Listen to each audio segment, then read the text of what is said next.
let's do this. Let me change up the directory and then we'll go.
Bruh.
All right, dudes.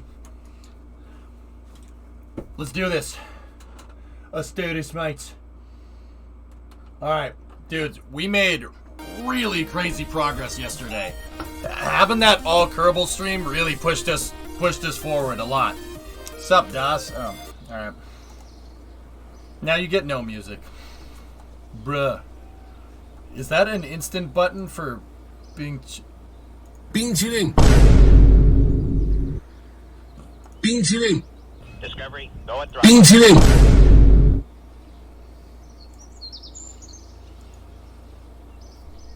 Shikama, is this a good Black Friday deal?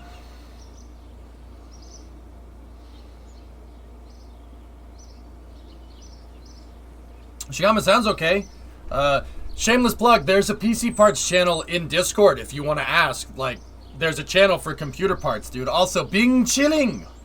Hey, what's the progress? Are we flying Big Chungus again? Yeah. Hypersonic? Yeah. We're flying it? Check this out. Check this out.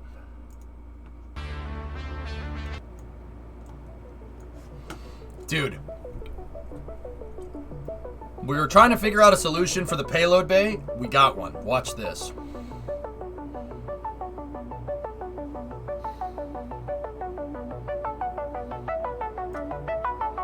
This is very Bing Chilling. Look at this.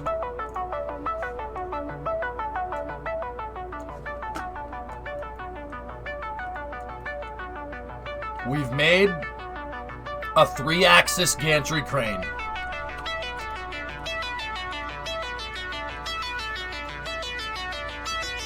Yeah, Anth, I want to, yeah. Check this out. It's a gantry crane that can go forward and back, left and right.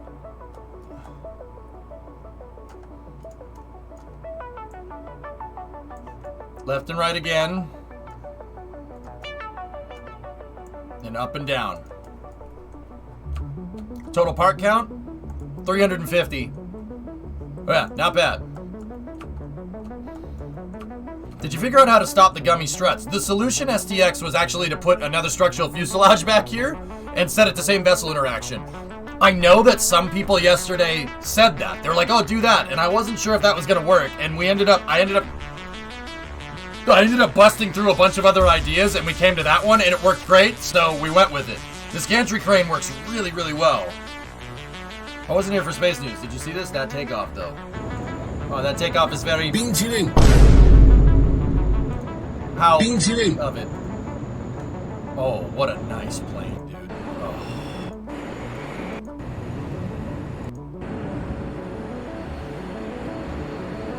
Yeah, that's nice. Music is a little loud compared to my voice. Oh, that's not very... 冰淇淋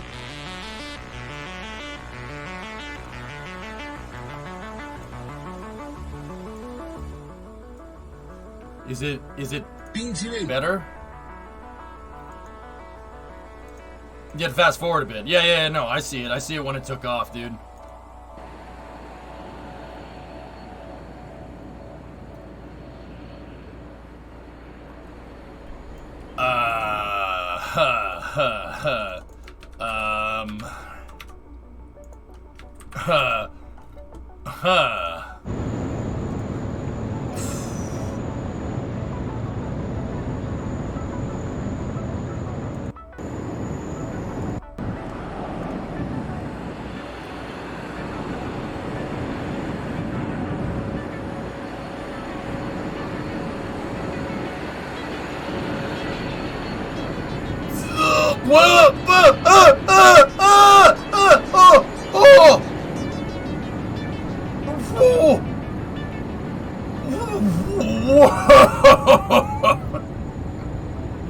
Not like that.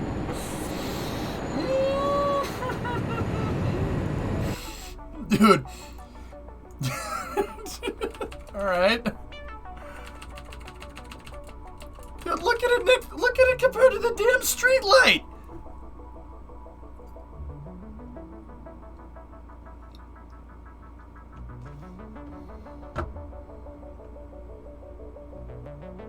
Why though? Top of the screen, King. It's the Dubai Air Show. So guys, the plane has nothing in it. It's empty. That's why it can do that. It can't do that when it's full of passengers. Somebody might puke.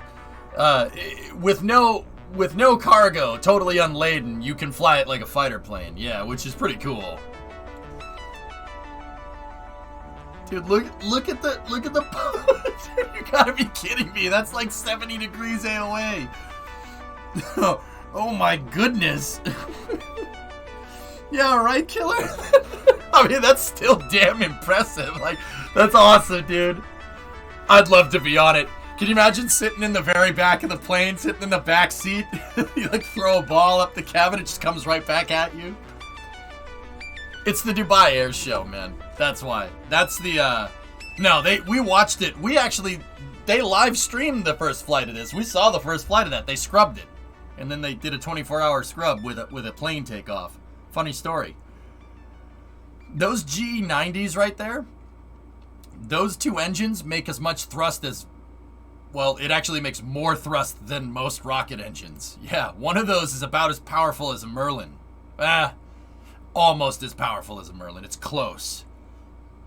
These things, okay, so they make 600 pounds of thrust, 600,000 pounds of thrust, somewhere in there. Somewhere like that. It's like 600 kilonewtons or something. I forget what the exact numbers are. Those G9Xs are insane.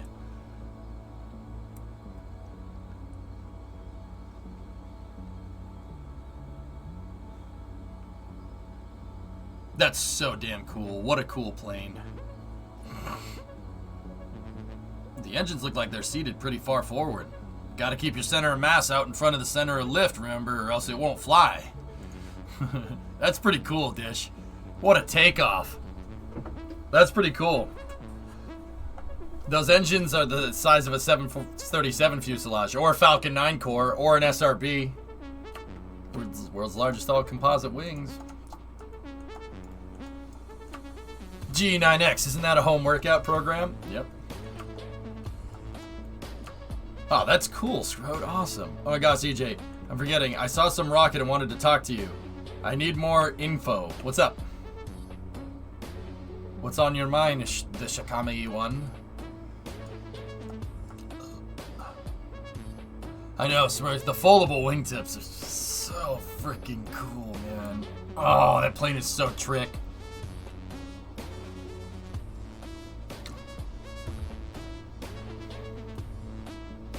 Those they piss you off, they still do the occasional cool thing. Yep. I'm still sad we never got the 747 with the rotary cruise missile launchers. 490 kilonewtons of thrust each. I mean, okay, so that's about half as powerful as a Merlin engine, right, Rocket? But still, the fact that they're pushing like 500 kilonewtons of thrust from one of those things is... Alright. Alright. Did we vet the overhead crane system? Did we get the overhead crane system figured out? Yeah, it should be good. And you're actually right. I need to figure out a way to remove that. And we gotta retest. We gotta retest it.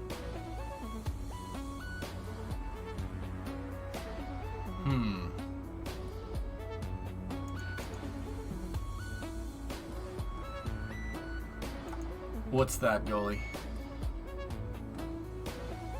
The thermal analysis group is having a small headache right now and they don't know why. Whoa, that's cool.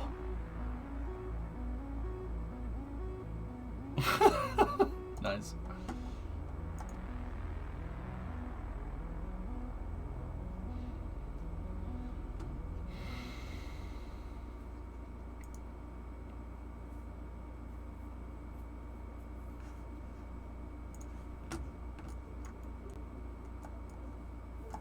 Yeah, I gotta remove that. So a single Merlin engine can make a 747 fly like that. Yeah, but not for very long, Poison, but yes. The docking port fix should only have left crafts you've gone into the scene with, so you could probably remove it easily. Oh, okay.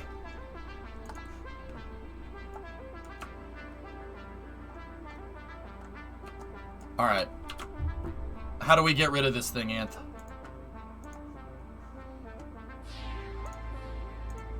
What do we need to do? So really though, was there a ULA sniper? Don't know. Probably not. Exit KSP, then remove it from the game data folder. So that one right there?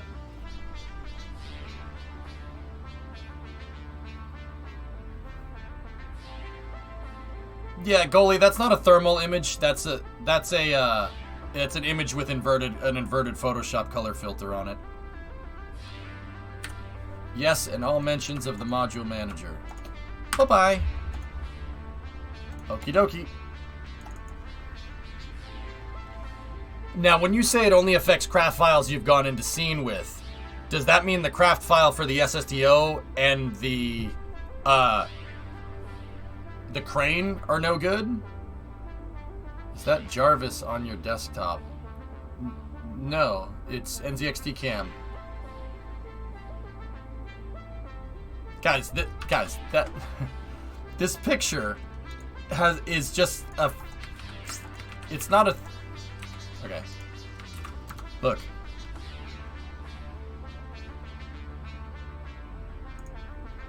Somebody just took a picture of an Atlas V liftoff and inverted the colors, fellas. This is visible in this picture was taken in the visible light spectrum with inverted colors. That's all.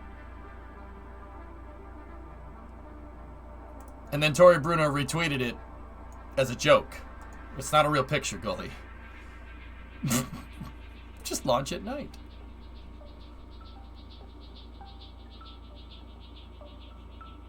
What year is it? I have opted to not use it, Make.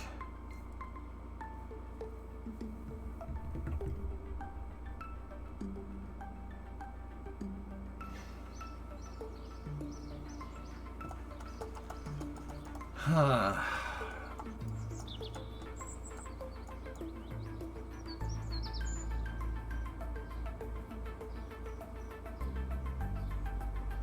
All right, so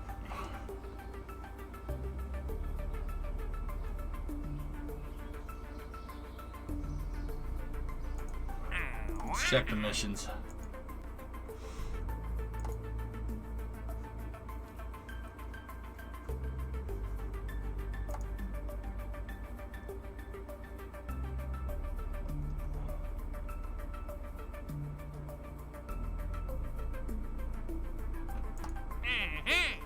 Position a satellite around the moon. New Equatorial Station around Kerbin. Have a facility supporting at least 6 Kerbals. Have a mobile processing facility on the station. That'll... okay. Extract 950 units of ore from Minmus. Okay. That pays really well.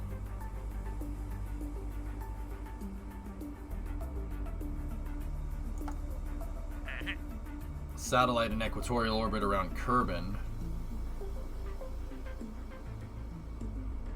Resource scanning satellite and a gravioli detector. That's the retrograde orbit mission. Okay. Gather surface deployed stuff. Okay. Crash stuff. That's the crash stuff into the moon mission. Position a satellite in an equatorial orbit around Kerbin. Okay.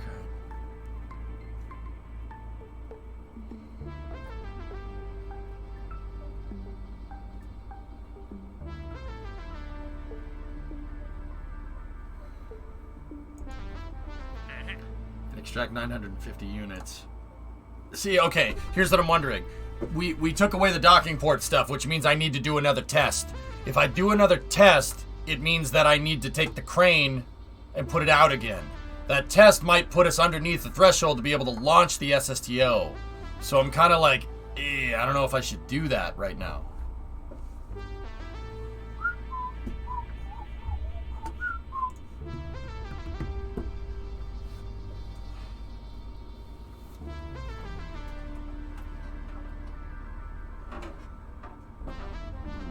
Is falling over. That's why we're getting a little chrominess right there.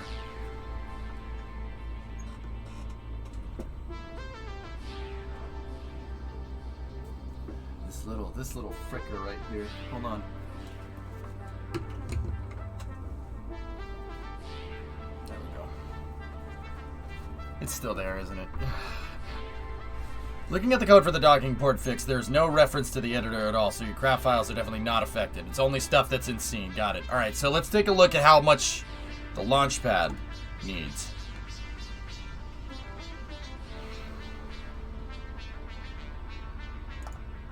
Oh, crap. Unknown part module. Save.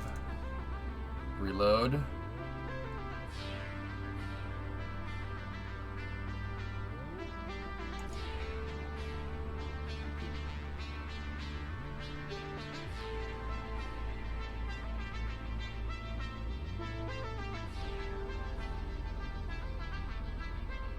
Anth.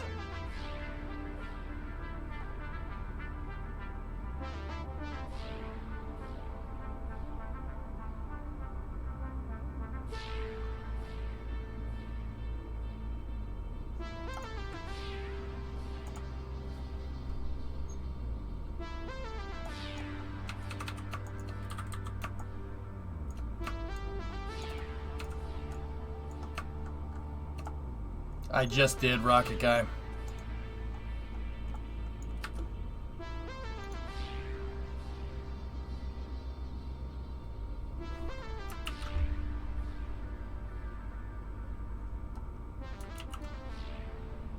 Yep, okay. Yeah, alright. You have to change something on the craft file and resave it. Alright, we're fine. We're good. Alright, so how much is one of this thing? How much is this thing gonna cost? 500. What about the pad? Can we do a mission? 649. So we have 1.2. So 5 and 7. Oh, we have just enough for the pad. Oh, frick.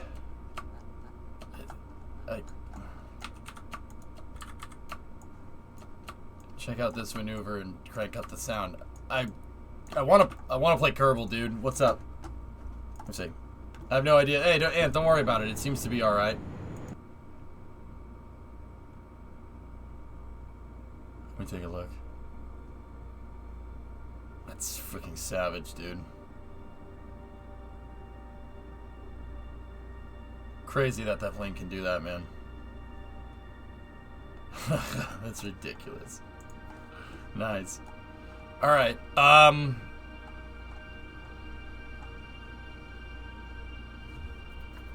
looks like if we want to do more testing, I gotta fly the thing. Okay. Let's prep up a mission, shall we?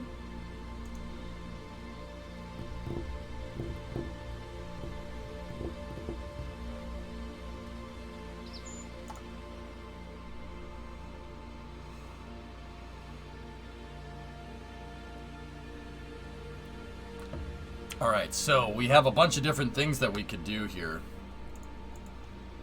Build a new orbital station around Kerbin. Build a new station that has an antenna docking port and can generate power. Station must be fully assembled when launched. A facility supporting at least 6 Kerbals. Okay. And a mobile processing lab. Okay. Maintain stability for 10 seconds. Put your station in orbit of Kerbin. Do you think mission mode will leave Kerbin's SOI anytime soon? Yes. The new crane should work, King. The thing is with the new crane right now is that I took the mod that I installed yesterday off because I didn't like the behavior that it was doing. But now we have that problem again where the SSDO is going to bend when we dock it, but that was happening anyway, so I chose to get rid of it. So now I have to now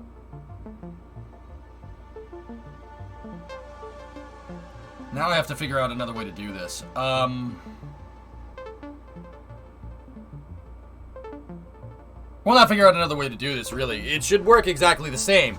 But I don't have any more runway to do any testing. I mean, I have runway to do testing, but I don't have any more funds to do testing. We got to do a mission before we go and test that crane again. So we'll use Voyager again in in its refurbishable capacity, right? And we'll get these missions going. Using auto struts from the side tanks can counter the drift. Yeah, it's not a good angle though for it, Anth, but yes, you're right. Yeah, I used one yesterday, Galidus, and I didn't like it, so I got rid of it, so I don't need it anymore.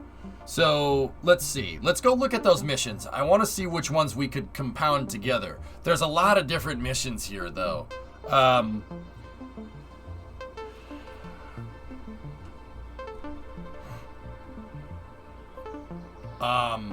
Let's go take a look. Plant flag on the moon's not something that we're going to do just yet. We can do this one. That one pays actually pretty good. 71 Gs.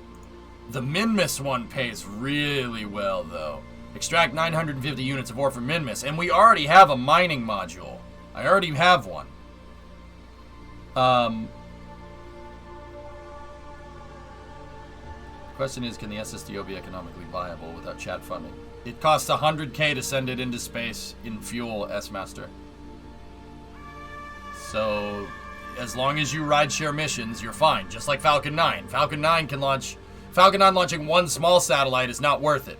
Falcon 9 launching 30 small satellites, or 40, or 50 makes it worth it. We got plenty of space in that payload bay, man. As long as the mission completion goes above 100k, we make money. Oh yeah, we got a rideshare though. But yeah, sure. The Minmus one, yeah. Can you launch 50 at once?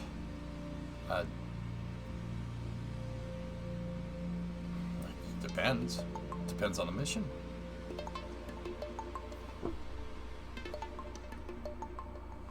So, I'm wondering if we could do.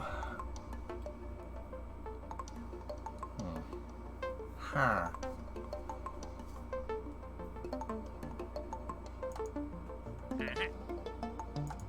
If we could belt the station mission out, we could bring the station back down with us, too. That would actually be pretty neat.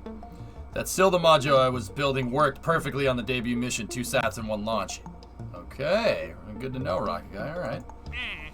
This polar satellite around the moon mission pays actually really well. I'm thinking rope that one in with the Minmus mission. You know, I think that would be good. I'm an extreme modder, but EJ, wow, I'm surprised you could even pass without having to. It seemed like a viable pathway to get stuff done quicker, Galidus, and it proved to be wrong. Yep. So, And then there's the Equatorial Satellite around Kerbin, but that has a 180-degree inclination, so it's retrograde. But that's a small satellite, so we probably could fit that. We could probably axe this one. I could probably axe that one, because those require the same inclination.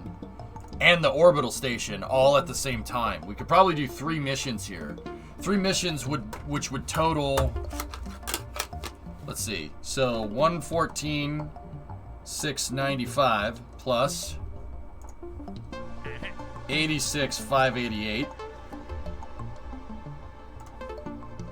plus 71,588 would give me 270K.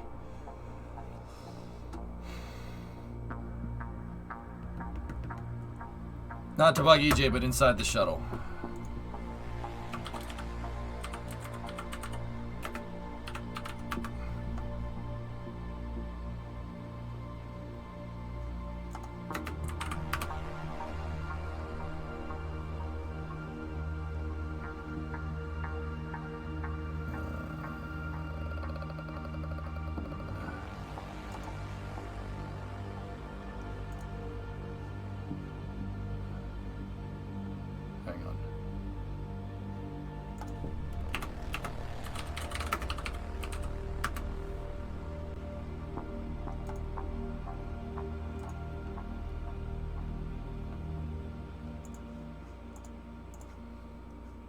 Oh my goodness. Get out of here.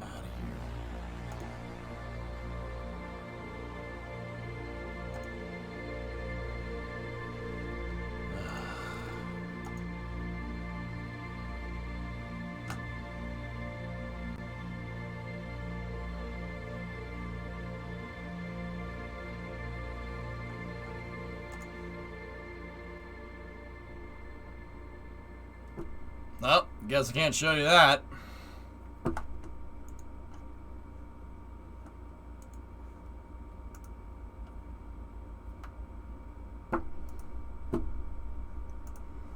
That was the 360 view. Fly kidding, they don't, let me see if I can find another one. Give me 1 second.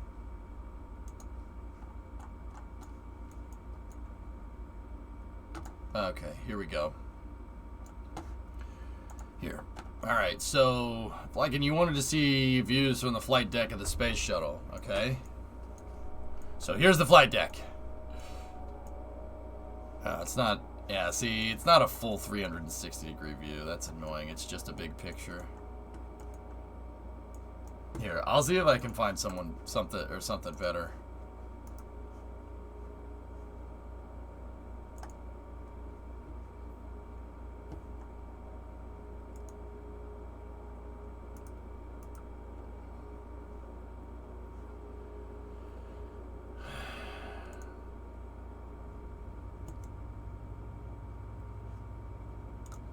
Here we go. Nope. Goddamn flicker. So there's more control panels behind the seats. Yeah. What do you... Yeah. I mean...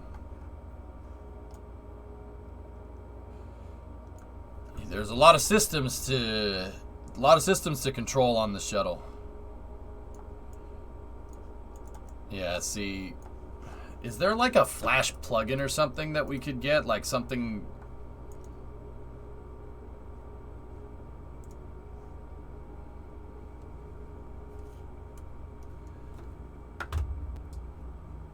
I don't...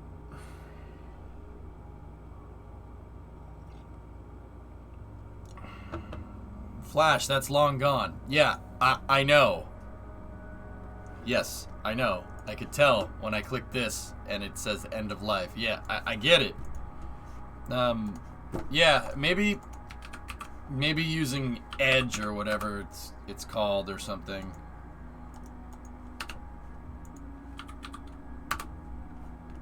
Oh, this is the recommended Microsoft browser. Shut the f... It's not working.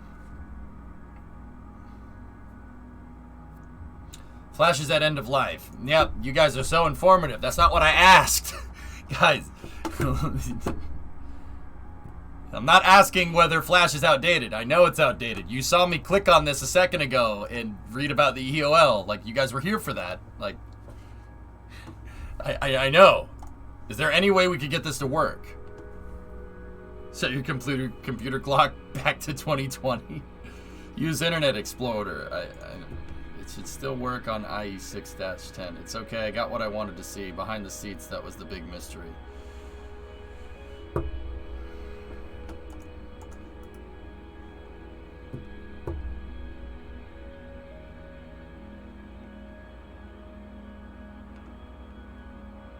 Yeah, so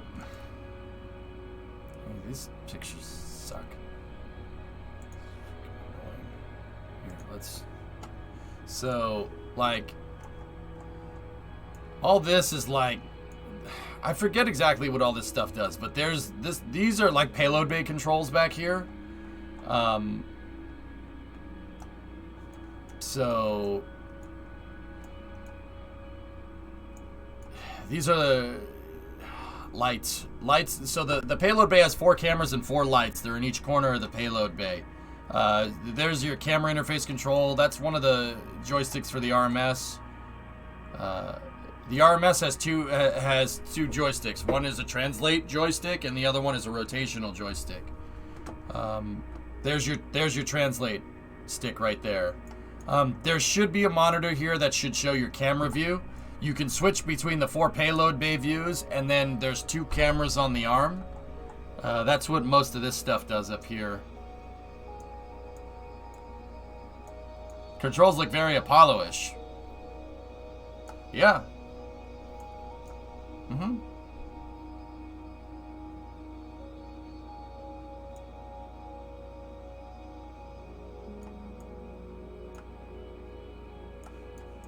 I mean, you can read most of the controls. You can see what they do. So this is communication stuff back here for S-band, KU-band stuff up there. This is all the different controls for the antennas. The shuttle had a bunch of different antennas. The antenna actually folds up and out of the payload bay when it's flying around. So the other thing is that they ended up blanking out the panels on systems that they upgraded that were no longer needed, or they upgraded them to a digital system or something from, well, not digital, not like that, I guess. But yeah, if you had some systems that they didn't need or they deemed outdated, they'd just basically make a blank panel and put it there.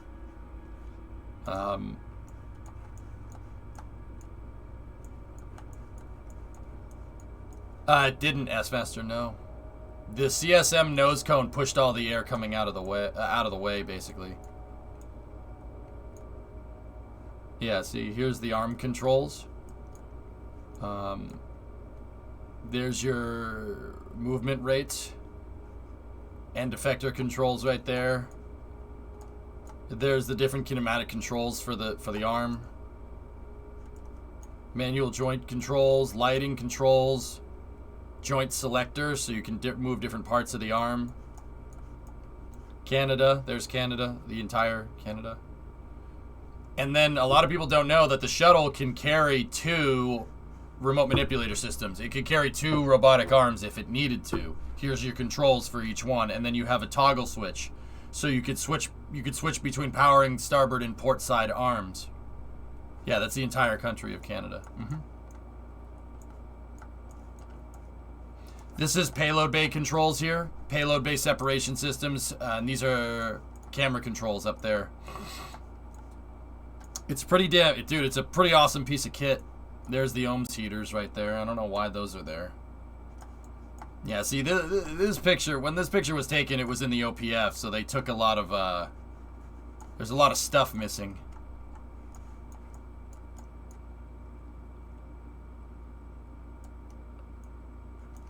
Yeah, see, I forget what else. I used to know what everything did in this thing.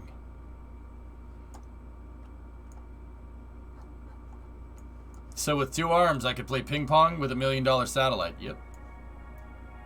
Pyrotechnics for the separator systems. Yeah.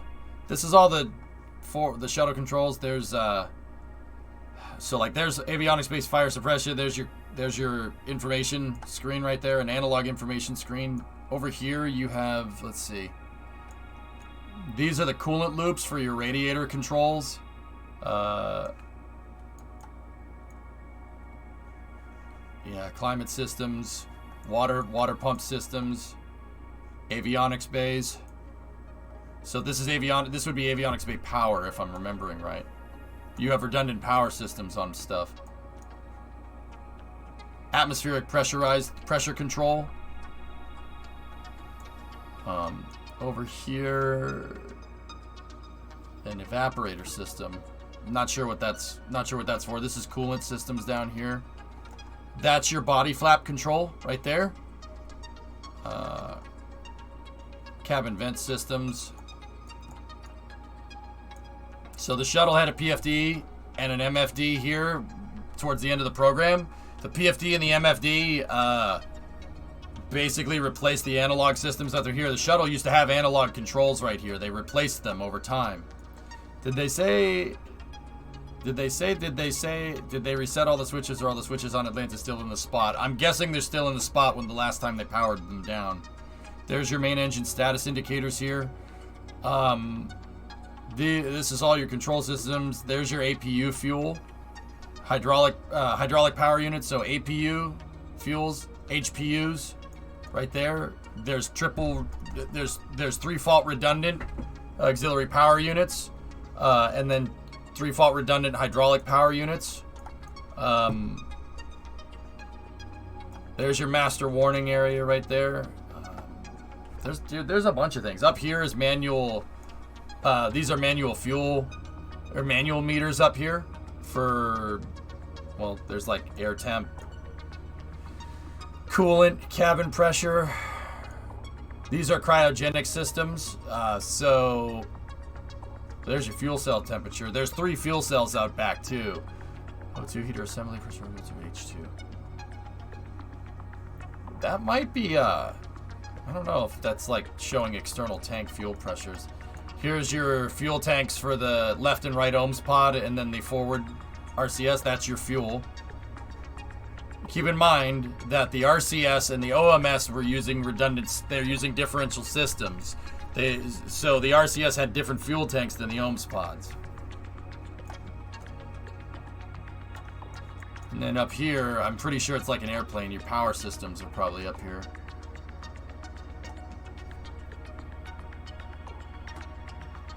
Yeah, your helium pressurization systems for the ohms pods. Vapor isolators for the helium, so you don't get liquid helium in the you don't want liquid helium in your ohm system. There's the light, panel lights. Signal conditioner. Nice. Last, please. What's the tube coming out of the knob for? It's just a cover. Yeah, power systems. Lots of power systems. My favorite panel's down here. It's the one in the center. It has some pretty cool switches on it. Body flap, arm, pitch trim control. These ones right here.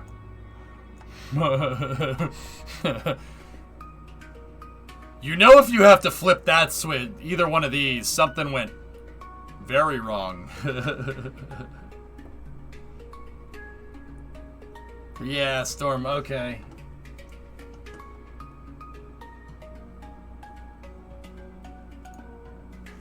Here, Storm, let me take a look. Let me see if it works. If we can get that Discovery 360 VR thing working, then yeah. It is boring, yeah.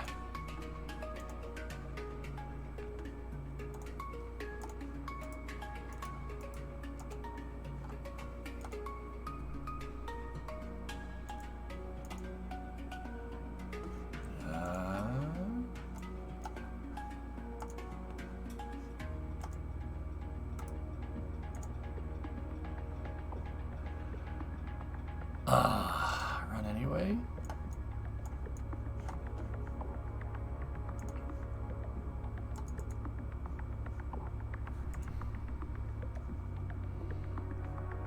inside the Space Shuttle Discovery.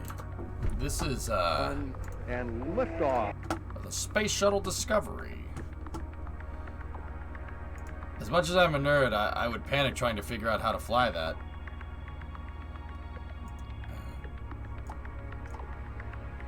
Yep, here's the mid-deck. Oh, that's Charlie Bolden. Cool. Here's the mid-deck.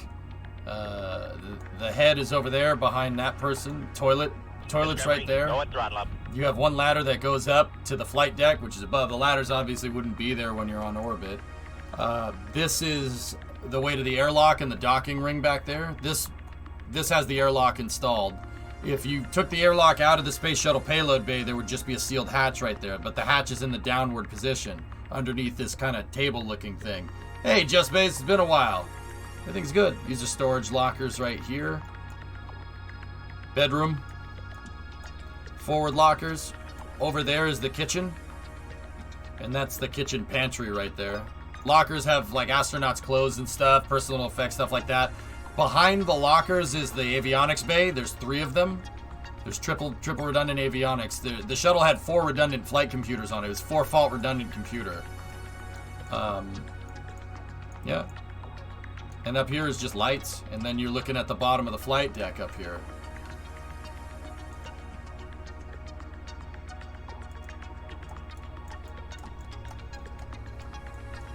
Yep. Discovery, That's the go at kitchen. throttle up. There's a microwave oven right here, sink, stuff like that.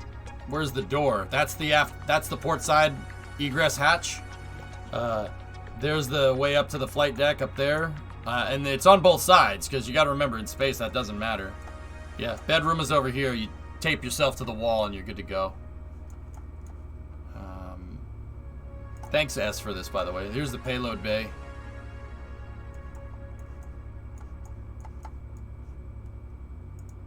Get me up on the flight deck here. You guys got to remember, I did this. There's not a lot of space in here, man. There really isn't.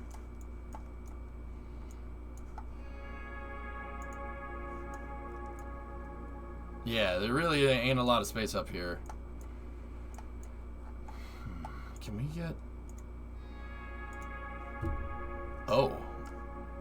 Yeah, see? There's the camera controls. I said that knob was for the Canadarm. It's not. There's 2 knobs, 1 and 2. There's one over here and there's one right here. Oh, that's Catherine Sullivan. Oh, cool. Yeah, that's cool. Catherine Sullivan was the first American woman to do an EVA. That's her with Charlie Bolden in the video. Discovery, go at Yeah, see, throttle it's up. powered down though in this picture. That Discovery VR thing with Flash Player, guys, the orbiter was powered on when they did it, so you could see everything, dude, which was really cool. Did you go over the OIG stuff today? I didn't get to it, Icebox, believe it or not. Yep.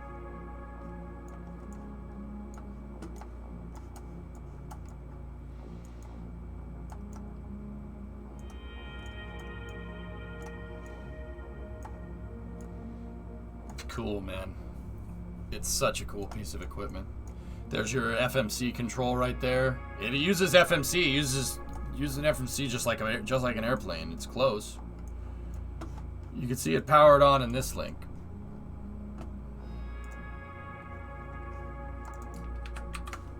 All right, let me see.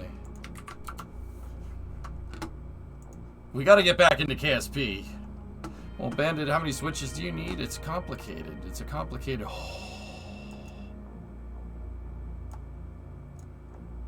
That's aesthetic as frick, dude. Look at that. Oh, that's so damn cool. Hey, NASA man. I was gonna say hi, but yeah, no, I get you.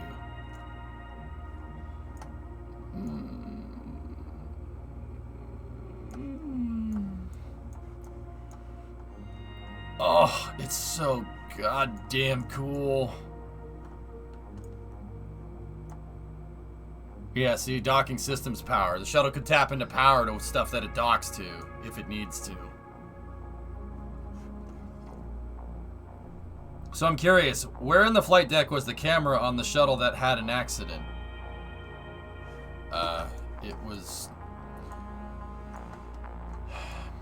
see right here, 1, 2, 3, and 4. There's seat positions here. One, so you have your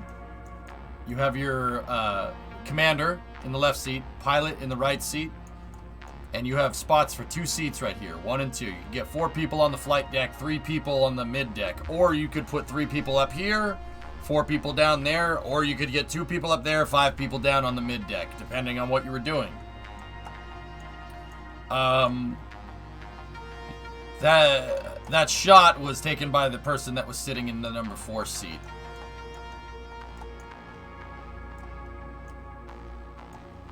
Yeah, the seats just bolt in, guys. They look like a folding chair, believe it or not. All right, what configuration is the mid deck in?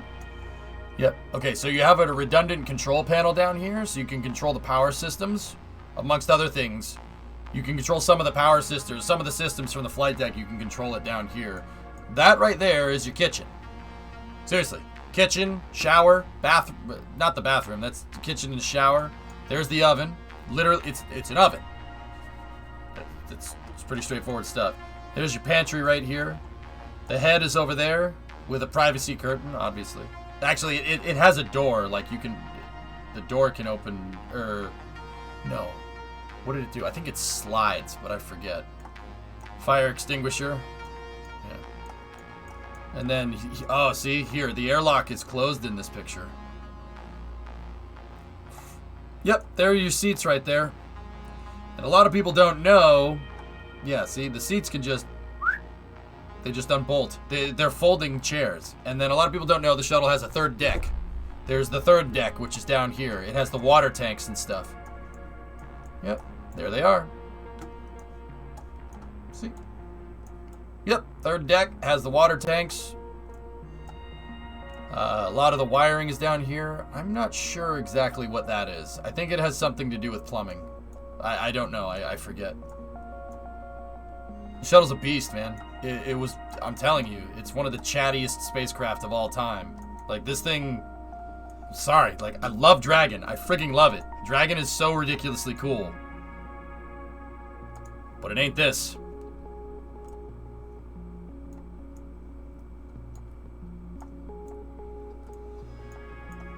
Yep, they're the seats. They just fold up. You can fold them up and stow them. Never mind stowing your tray and seat bag. You just fold them up and you tape them against the wall up there when you're on orbit. But you can see that there's multiple seat mounts. You could mount 3 or 4, and I think 5 in some configurations, but I honestly forget. See those 4 bolts right there? Those are the seat mounts. 1, 2, 3, and 4. The white room. The white room is the clean room to prevent foreign object debris from getting inside of the shuttle. This is inside of the orbiter processing facility. I know some of the people that have signed this wall. This is basically make sure you're sterile before you go inside. This is inside of OPF-3 here. Yep. Oh, baby. Hello.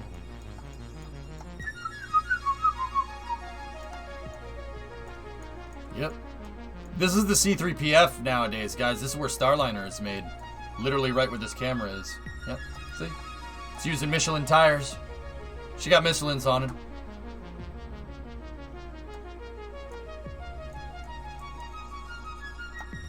It depends on the configuration, S. They could fly 4 down the bottom, 3 up top. I actually don't think they could do 5 and 2. I really don't think so. I may have been thinking of something else. But yeah. Sad that OPF isn't being used anymore. Oof. Ooh. Yeah, here's the, so this is the airlock. This is the airlock component. The airlock doubles as the docking port. That's the docking port. So the APAS would be behind this. It basically winds open, and there should be an airlock hatch right there. Yep, that goes out into the payload bay. Payload bay is big, guys. Shuttle was gigantic. Yep, this is inside of the orbiter processing facility. Yep, there's a robotic arm mount.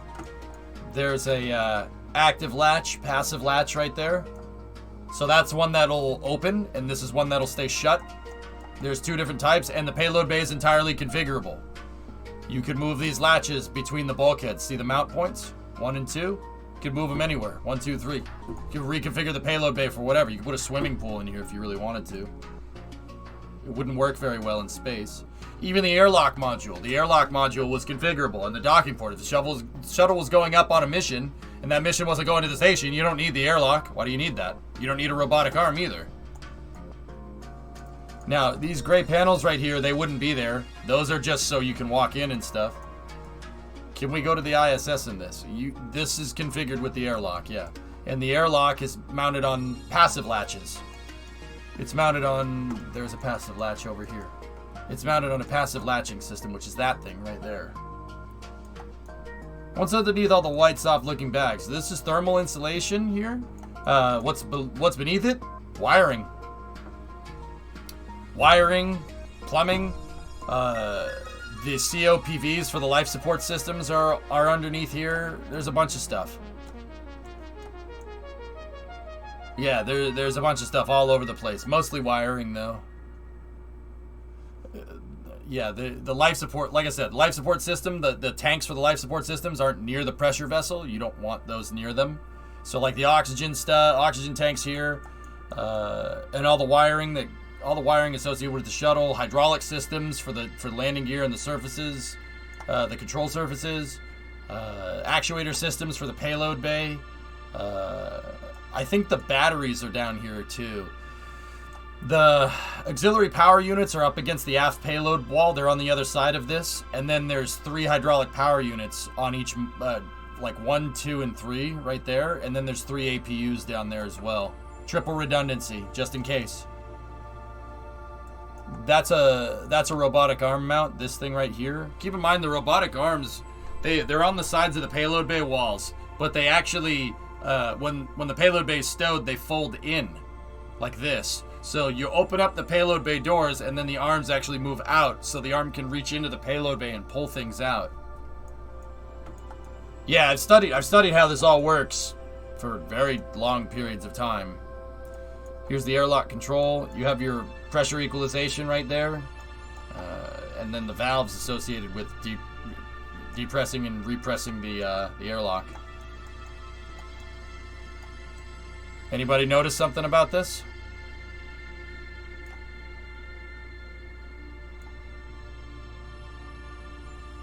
Yeah, green. That makes sense.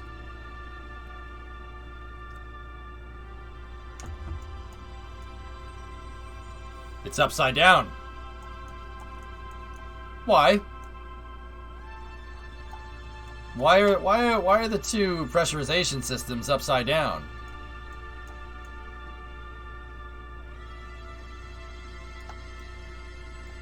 Anybody? Because it looks cool?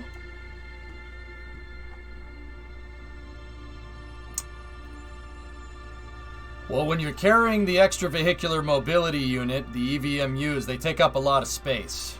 Alright? They take up a lot of space. You generally want to go head first outside of this thing.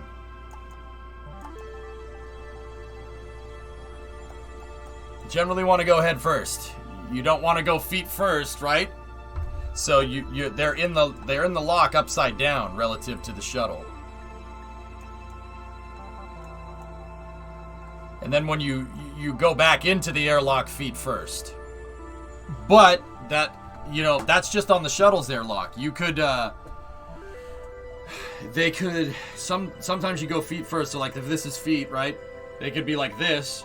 One person has their feet up, one person has their feet down, whoever's controlling the pressurization systems, because sometimes that's the only way to fit both of those EVA suits in, right? Because you have that big backpack.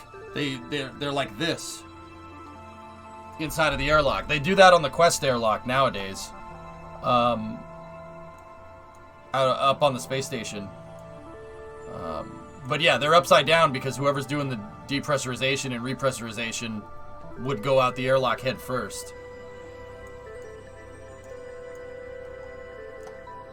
So let me take a look. What is this? Yeah. O2 supply. Water systems right there.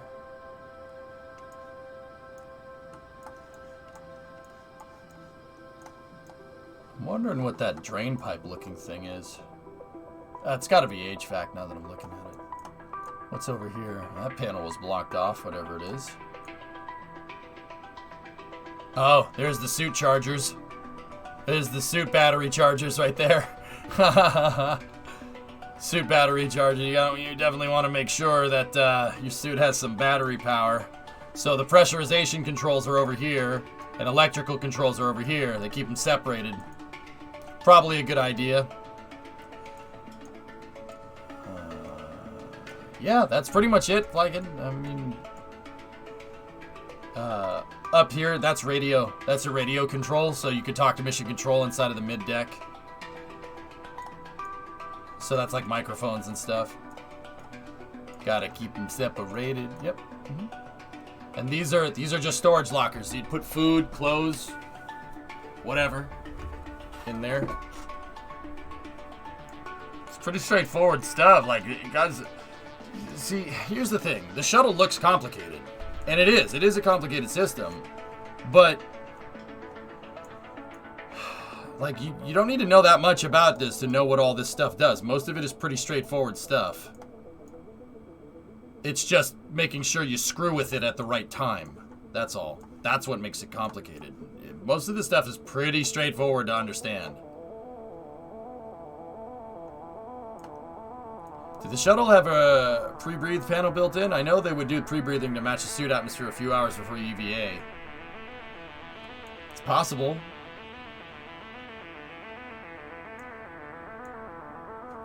Oh, who knows what this panel is for? See that one? Who knows what that panel is for? It's the docking control. Commander left, pilot right. The thing is the commander is left and the pilot's right. The commander is actually flying the shuttle when it comes back down and lands. The reason why is because no one wants to be called a shuttle co-pilot. Yeah. That's the docking ring and docking system control right there. That's your alignment for the shuttle. And your low Z thrust control. And there's your translational thruster for docking.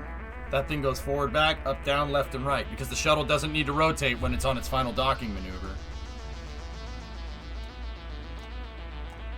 She's a beast, man.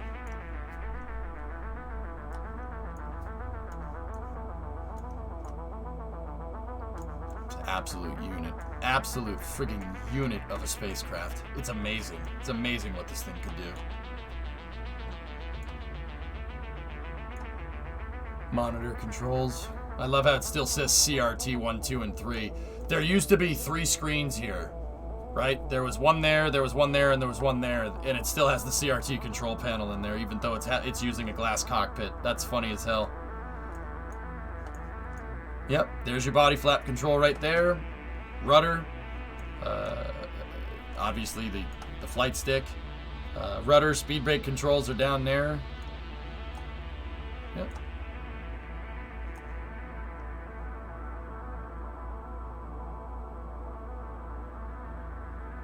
That looks like radio to me.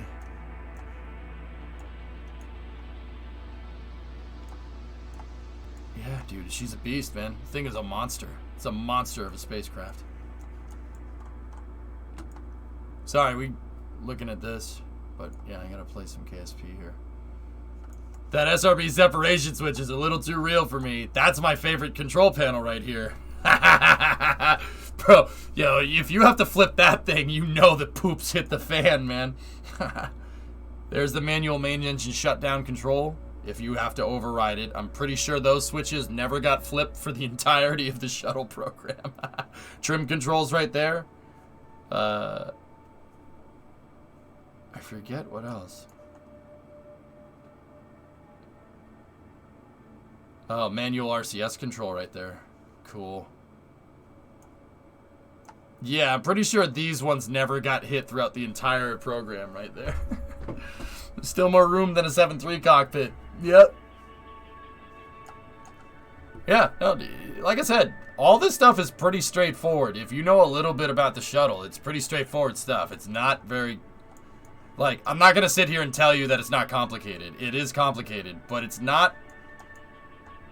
It's not like you're gonna be doing calculus here on the fly. It's like flying any other vehicle. You just gotta, like, that's the thing though. Astronauts train for years to fly this thing because you don't want to crash this thing. So, once again, it's just flicking the right switch at the right time, you know? In what situation would you need the manual SRB and external tank separation switches? The manual SRB one, I'm not 100% sure. But, and the manual ET, boring, I'm not sure when you would need those switches, but think about it like this. You're thinking about it wrong. Do you not want to not have that switch?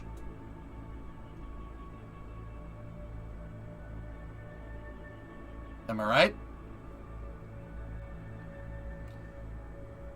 I would want a secondary way to manually separate them in case I needed to. Better to have it not need it than need it and not have it. You know what I'm saying?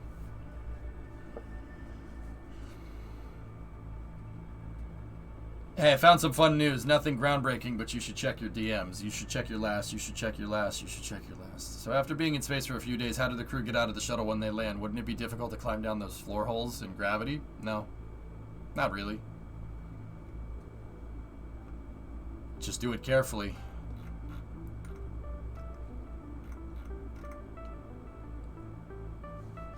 Auto sequence failure aboard and manual override. Yeah, I mean, an RTLS contingent would probably be the time that you would flip those switches.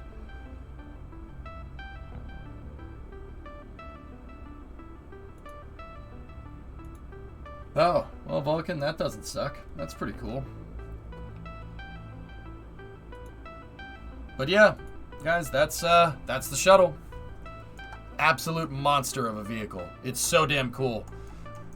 I don't think Starship would ever look like this. I think Starship would look probably more like Dragon 2. But yeah. Oh.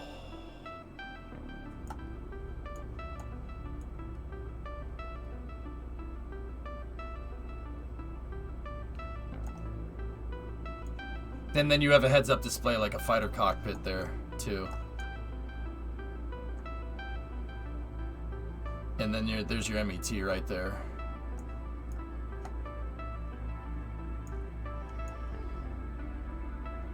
Yep, shuttle had a lot of redundant flight computers. Look at that.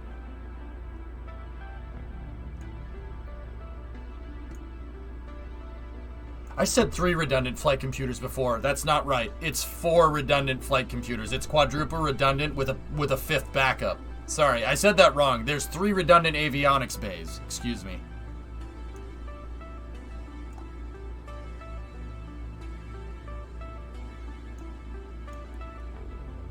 Not gonna lie, I'm still pissed that I'd never be able to fly in this thing. Guys, it's a good vehicle. It's a good freaking vehicle, man.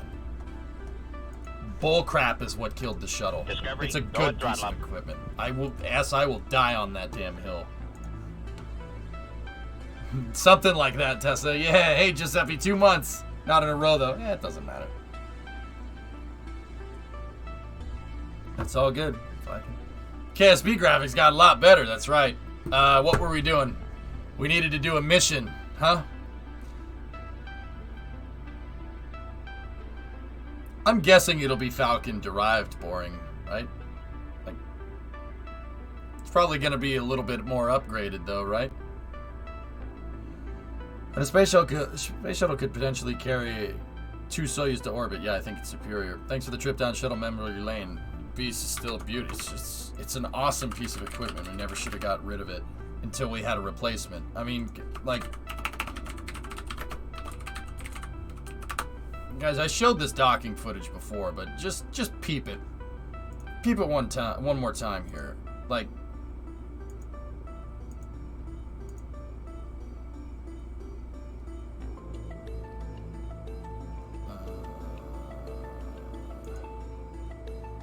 that footage sucks.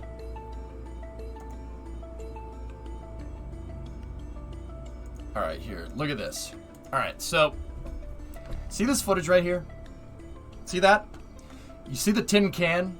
The multi-purpose logistics module? That's how they resupplied the space station with the shuttle. It would just carry cargo in the cargo bay, and it's pressurized, And they would use the robotic arms to grab it and attach it to the ISS like Cygnus. That's where they came up with berthing things to the ISS, because it's just literally a tin can with some air inside of it.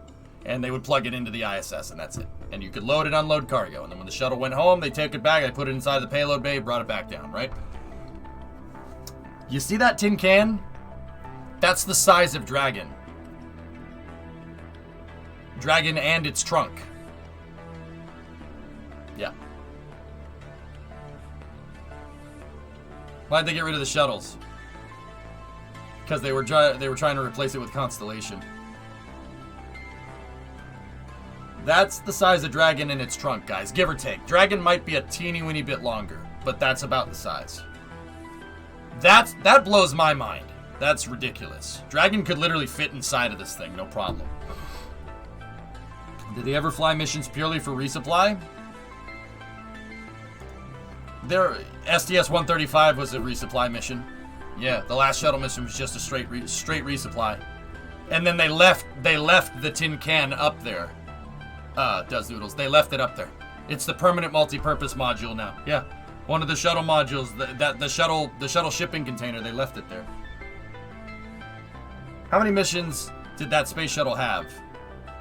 Atlantis had 33 missions, Discovery had 39 missions, and Endeavour has 20-something? I forget. Yeah.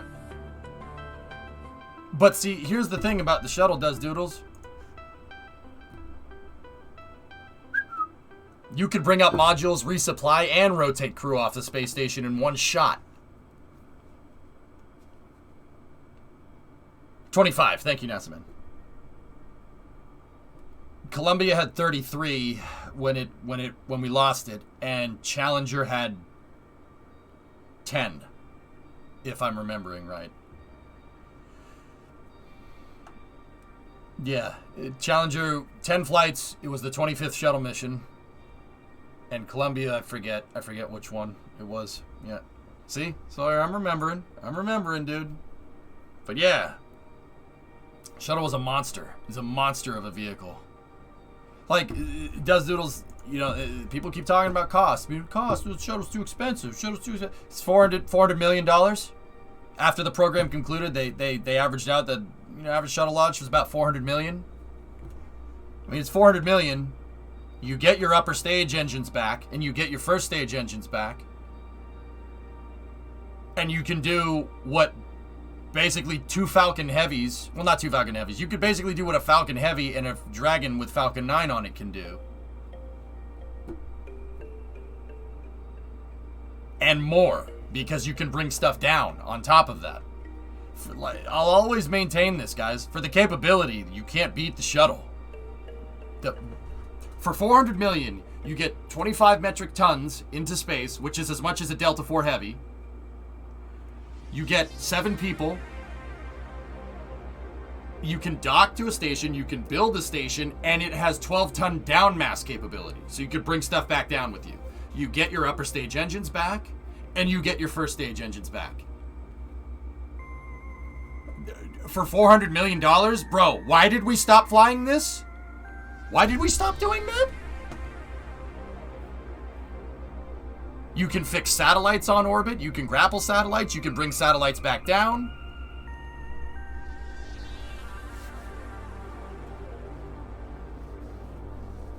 It's such a good piece of equipment, man. The shuttle wasn't too expensive. It was too dangerous. Yeah. Basically, from 2005 to 2011, the shuttle program operated pretty straightforward. They got it reliably working. They got shuttle launches 3 times a year, 3-4 times a year. That's perfect. Because pudding. The Hubble is supposed to be in the Smithsonian. Yep. Guys, you can't screw with that capability. This thing is insane. It's ridiculous what it does. Here, watch this sped up. Look at that. That's a real picture.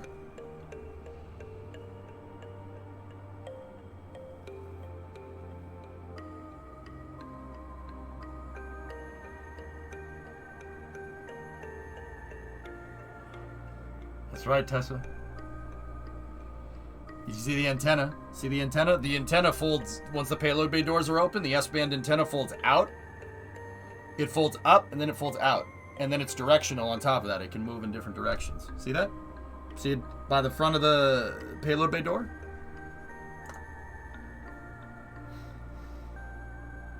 If there was one thing the shuttle program could change to stay alive, what do you think it would be? I think Elon hit the nail on the head, Mitro fan. It should have been able to be operated remotely. If they could operate it remotely, they could fly it 10, 20, 30, 40, 50 times. Nobody on board, just deploying payloads, right? If the shuttle had remote capability like Dragon has, or like Soyuz has with Progress or something, or Buran, basically, if you took Buran's remote capabilities and you added that to the shuttle would probably still be flying. Yeah.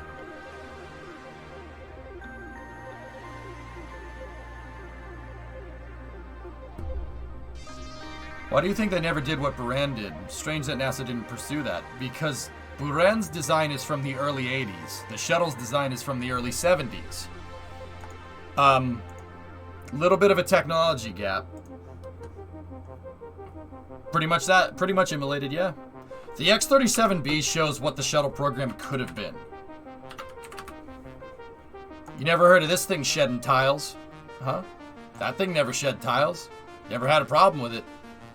Never shed tiles. Never had problems with the thermal protection system. Nothing.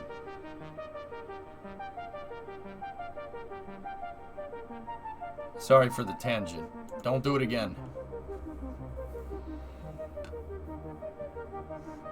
Yeah, Maggie, they were, I mean, like I said, Elon put it very succinctly. He put it very succinctly. Maggie, what he said was basically this.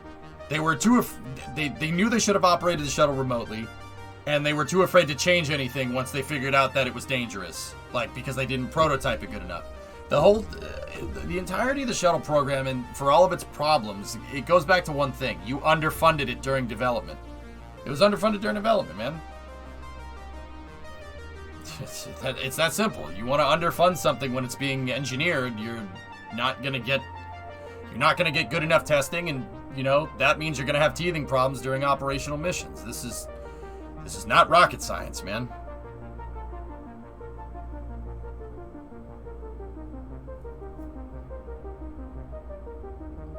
Killer Alpine, I think if we just made the shuttle today, gave it the capability to be operated remotely, remote landing and stuff, I think it'd be fine. Just literally take the X-37B systems out of it and put them in the shuttle. It'd be good to go. Seriously. I mean, nobody would do it. It's too expensive. I mean, you guys gotta remember, that's a first attempt at a reusable vehicle. That's a first attempt. NASA crapped that out with a shoestring budget. That's unbelievable. That's... Alright. Yeah, okay. Like, how does that even happen? And its first test flight was crewed. Crip and John, man. Those Discovery, nuts. go at throttle. Hey, Aardvark, what's up? 72-month resub. 6 years of throttling up. It frustrates you that it won't fly again? Don't worry. Don't worry. Starship will fix that problem.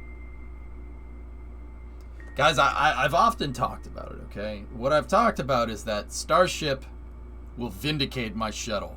Because it pissed me off in 2012, 2013, man. Like, people are like, oh, reusability doesn't make sense. Reusability doesn't make sense. We're never gonna do that. We're never gonna do that. It doesn't make sense. Shut up. How dare you talk about the shuttle like that? How dare you? Without the shuttle, we'd never have Starship today. Yeah, exactly. How dare you? How dare you? I want Starship to work, and I want it to work well. I want it to work well. I want it to prove all those punk pieces of crap out there that said, the tiles wouldn't work. Shut up. No. No. No. No. No. Starship will be amazing. It will be amazing, and it will vindicate the shuttle, and it'll be hilarious when it happens. I'm not bitter at all. Shut up. Why would I be bitter?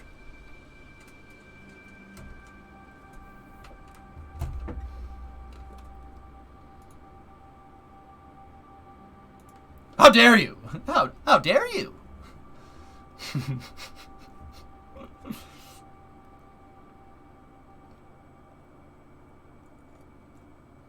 All right, dudes.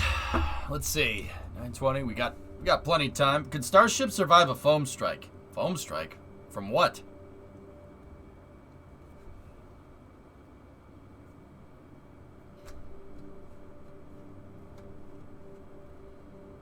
Not very. Yep, Dish. See, you're right. That's not very. 冰淇淋， But it could be 冰淇淋， when Starship flies and lands. It'll be very. 冰淇淋， And when Super Heavy gets caught, it'll also be. 冰淇淋， Yep. This button is a thing now? Why? Are you afraid of? 冰淇淋，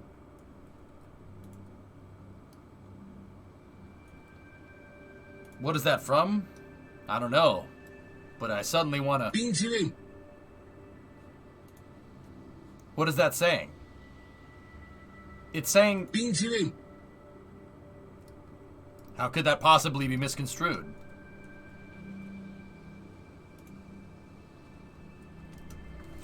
Bing Chiling. Bing Chiling. It means ice cream in Mandarin.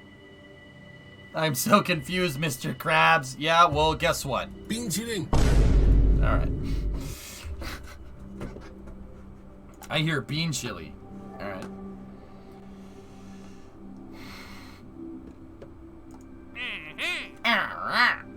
Alright. Well, let's get some payloads figured out. So, we have to do a resource survey scan of the moon here, and then we have to acquire 950 units of fresh ore. Okay. We should... Yeah, Dish, it's gonna be great.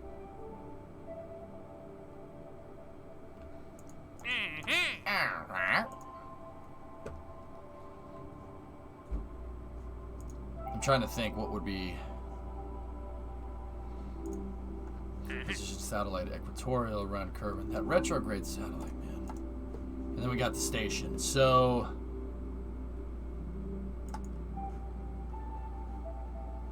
Polar orbit around the moon, have a resource survey scanner and a magnetometer. Boom. Okay, do we have anything else here?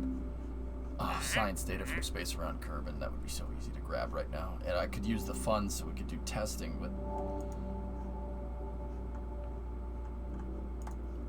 Synchronous around Eve, huh?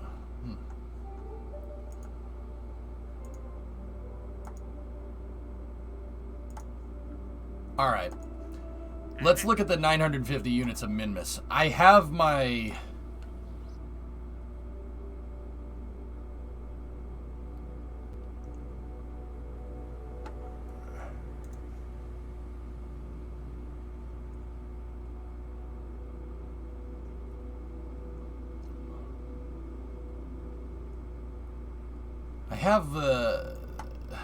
I made it a little while back.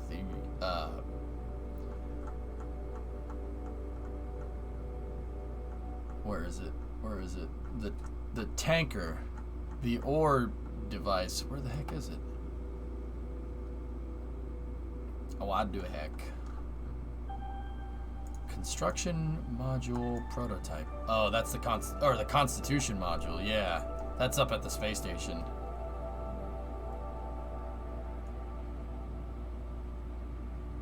Would a synchronous satellite around Venus even be possible? I mean, I guess. Yeah, I don't see why not.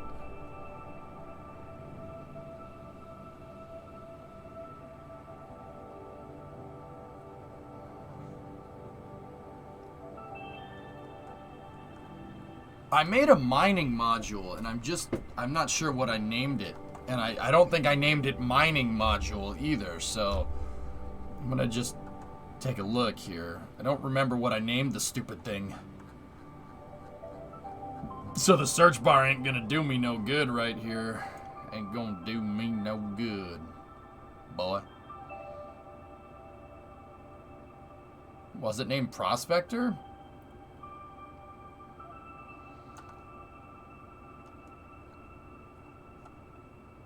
There's the Sigma.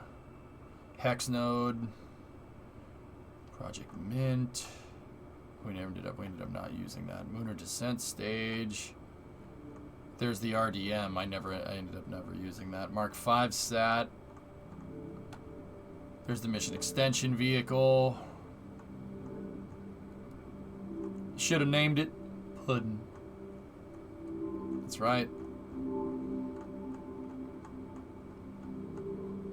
Don't tell me I built the stupid thing inside of the SSDO and then deleted it. That would be really annoying.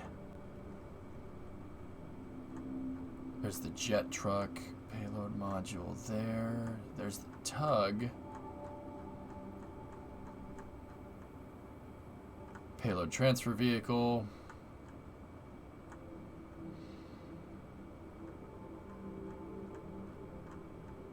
Oh, come on, man.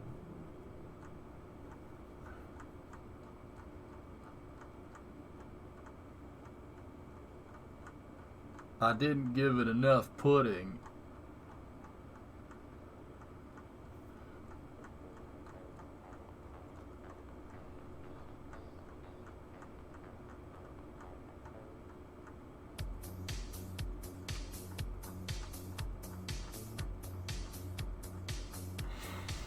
Oh, here's the jamming music. Transfer stage, transfer vehicle. Let's check that one. Nope.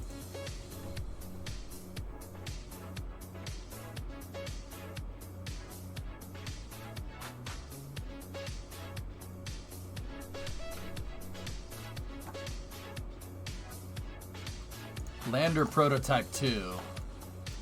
Oh. Well, that's the lander. We have one of those up there.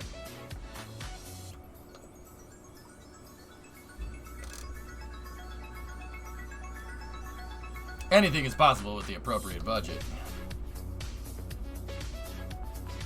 Ah, Lunar Lander Prospector. Bingo. There it is.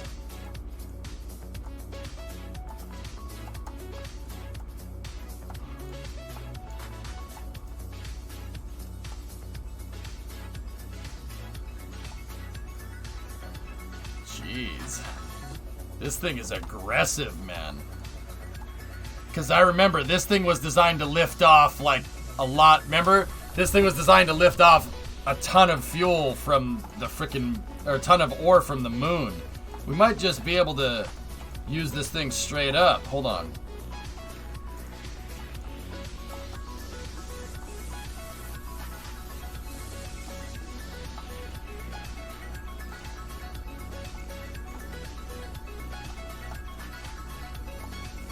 How many units can it hold? 1,200. Only a ton. No.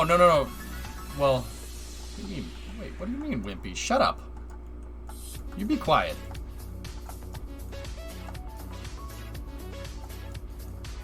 Yeah, we only need 900. This would work. So that would work for the 950 units of ore. This will work just fine. We could land this thing on Minmus. Oh. Nope. Are you gonna be putting this on the moon?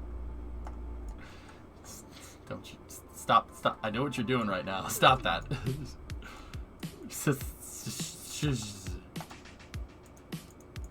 Zero, I know what you're doing.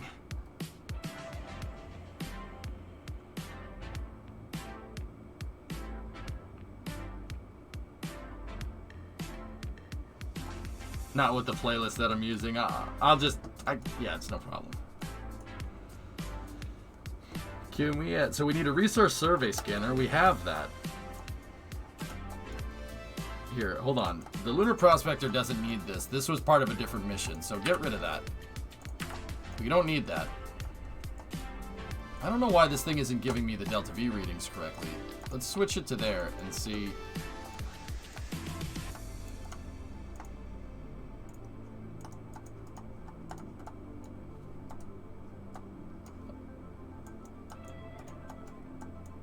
Yeah, 3,000. Yeah, 3,000 meters a second. And that's not including the extra tanks.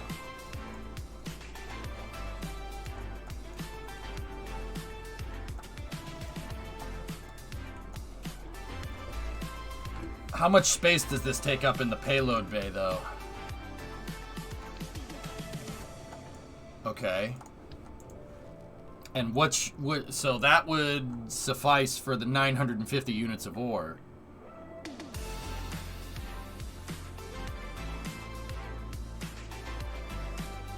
Do we have resource scans on Minmus? I'm pretty sure I do, yeah. Position a satellite at an equatorial orbit around Kerbin. That's the retrograde mission. And then the polar orbit around the moon one. Do you think we could trebuchet something fast enough from the surface to escape Minmus? Scott Manley did it on his stream once with my recommendation. Yeah. Yeah, it's possible.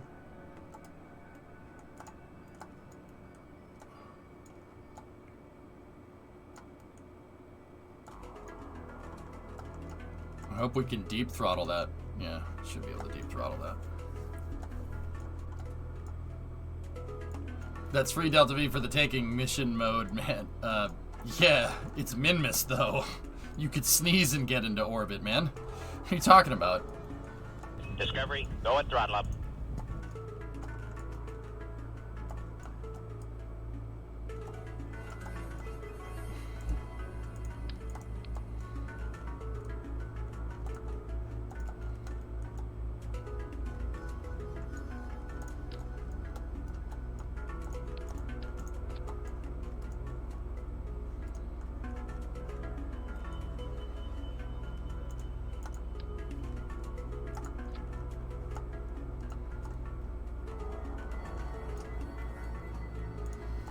Could you shrink this thing if you don't need all the Delta V to fit more missions?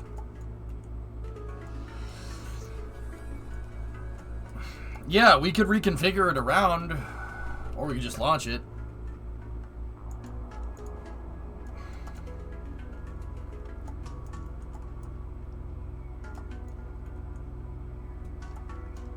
We got a Canadarm to the chonk one day. That's the plan, Ryan. Why do you think I made the 3-axis gantry crane yesterday? So I could move the crane to one side and drop the arm into position. Oh yeah. Yeah, absolutely.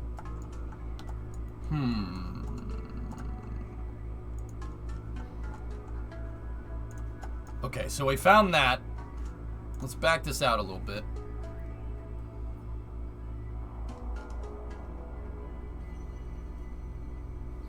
Yeah, we should probably check before we go to launch, but we need to... It doesn't matter what missions we do. This thing could do a bunch. I was thinking, instead of doing this, what we could do... We have the build the new orbital station thing, right? What we could do...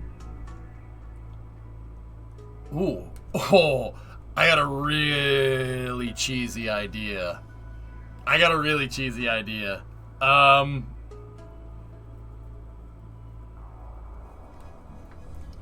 What if we put this up in, but we space hab the multi-processing laboratory, right? So we bring a Liberty module up, right? With this, right? And we can give it a facility supporting 6 Kerbals. That's fine, right?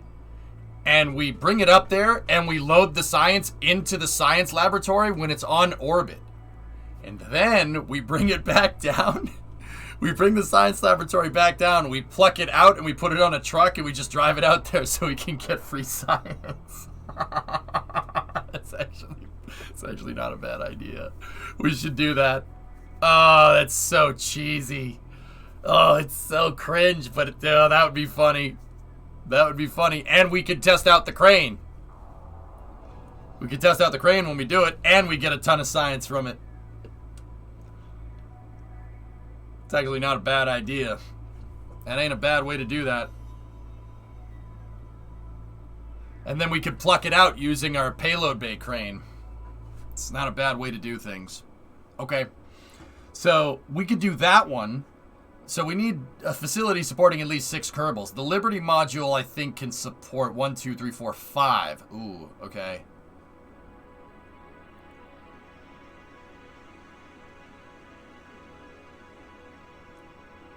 So we could do that one, and then we could rope that in with position satellite in an equatorial orbit around Kerbin.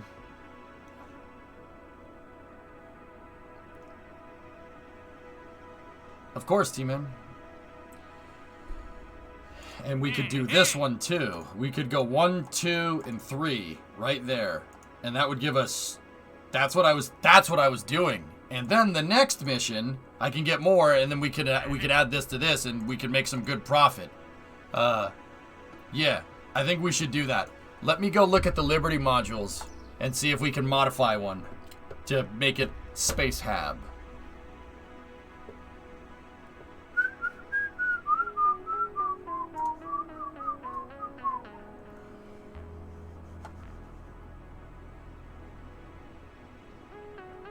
Guys, I'm probably going to gear this mission up, and then we'll probably launch it like right after Space News tomorrow. That would probably be the right move. Because the guys in Europe need to go to sleep. I'm trying to give them more Kerbal content as best as I can, you know? So let's get this mission all prepped up, and then we'll move to After Hours at 11, because we'll do a nice long boy stream. And then we'll launch this thing like right after Space News. Privet, Delia.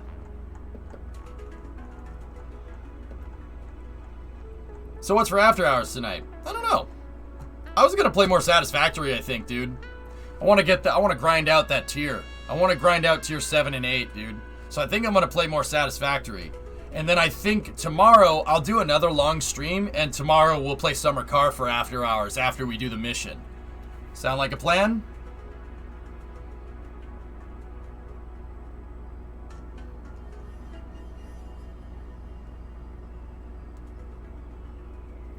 Sweet. Alright. Where's that dang Liberty module? There it is. That's the Liberty Station Master model. Oh, wow. It doesn't look like this no more.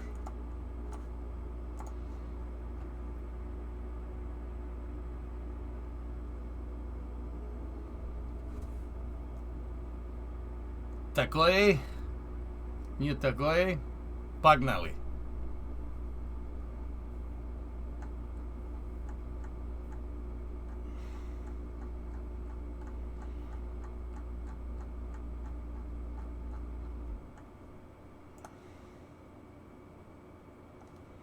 Where's the dang Liberty module? Oh.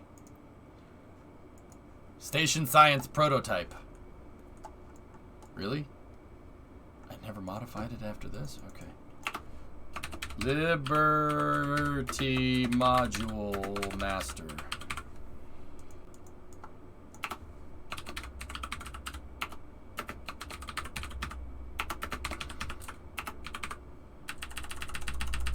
Master file. Modified 12/19/20. Oh boy.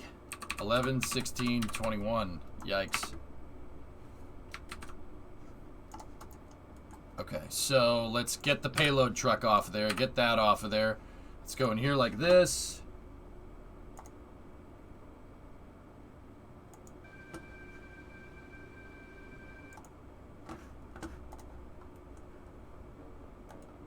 We don't need that. We can delete the mechanism here. Alright, so we have the airlock down there. We have the crew tank there. This would be the Liberty 6 module. I'd like to see the launch, but I only can if you do it tonight.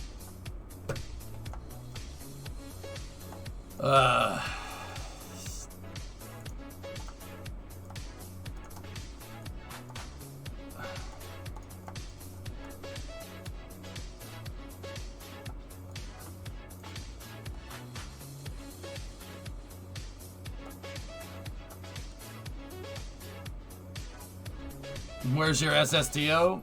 It's around. We gotta get the payloads for it.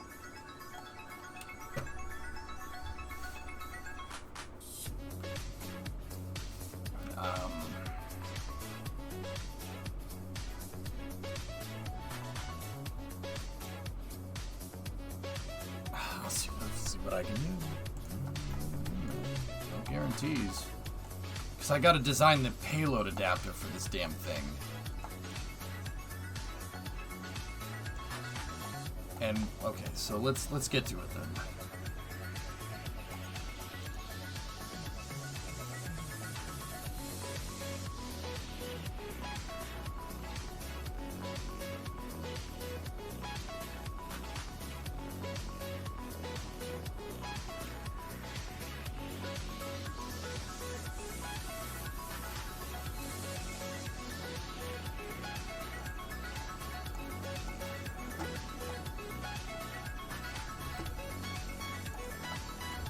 Chat, stupid question. Does that count as a spot for a Kerbal? I forget. Does the deck chair count? I honestly don't remember.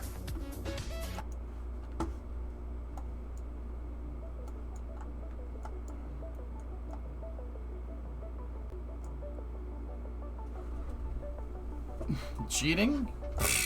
Alright. How's it cheating? What are you talking about? Don't you come at me with that. No? Okay.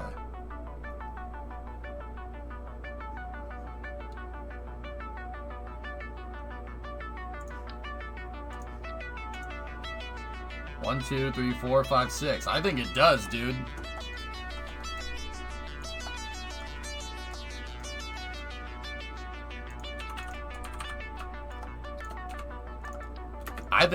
I think you can. I think this counts. You know what? I'm gonna test it. Right now.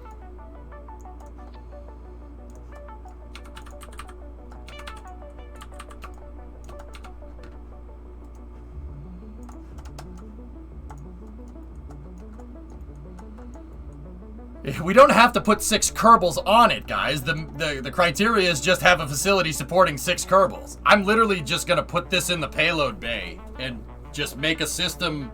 I gotta make a bracket so I can pull it out, so we can bring that Liberty module back down. That's what I'm doing. Yeah. Will it be difficult to breathe in this seat? You gotta. If you have a spacesuit on, you'll be fine.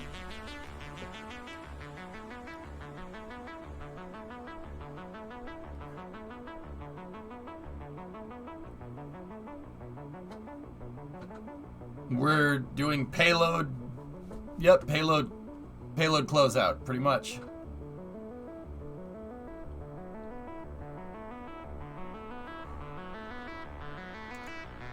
Yep, it counts.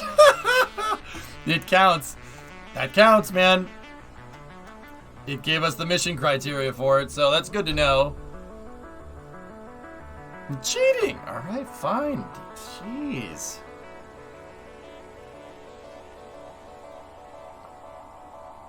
Alright, fine, I'll change it.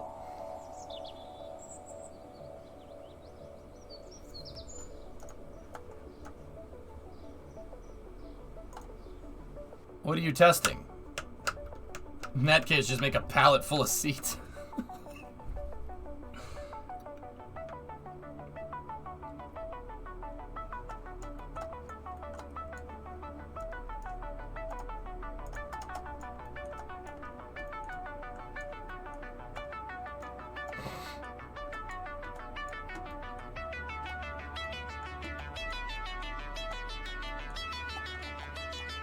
But, guys, why do that when I could just use the Liberty module?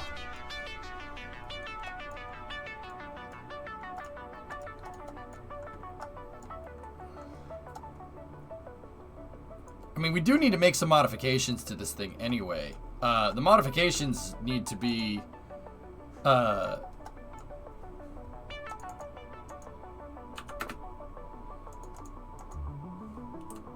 No, we don't want Liberty 2. We need Space Lab. This is the Space Lab module. Space Lab module. So this thing is, we're gonna make a captive module, like the Space Shuttle program. So Space Lab,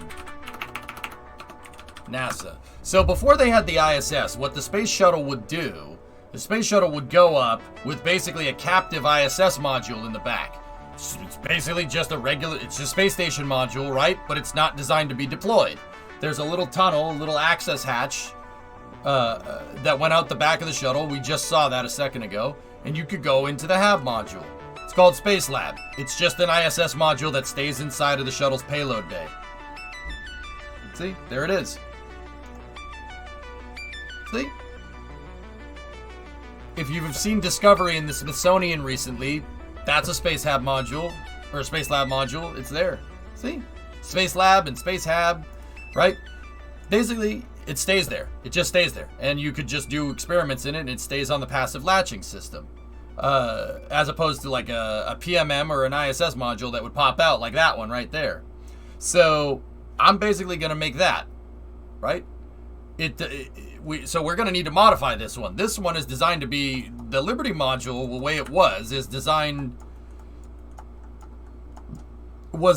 to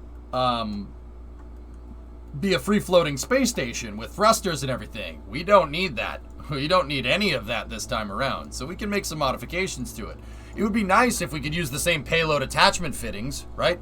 I'd like my same attachment fittings, right? Because, right. I'd like the same payload attachment fittings so I could add this to the current station if we want to. So I think that's what we're going to do. Honestly, we don't need this up at the front. It has the airlock up front, but we don't need that either because this is designed to be captive. So let's get rid of that. Get rid of that.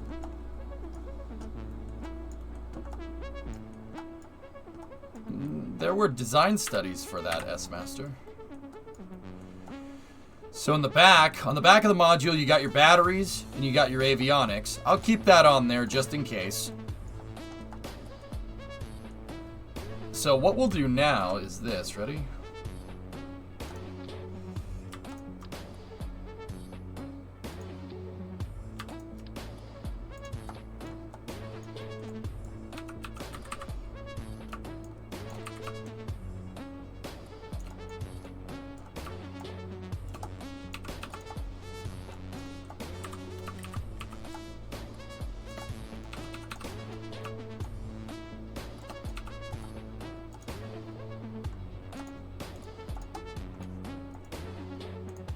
Bib.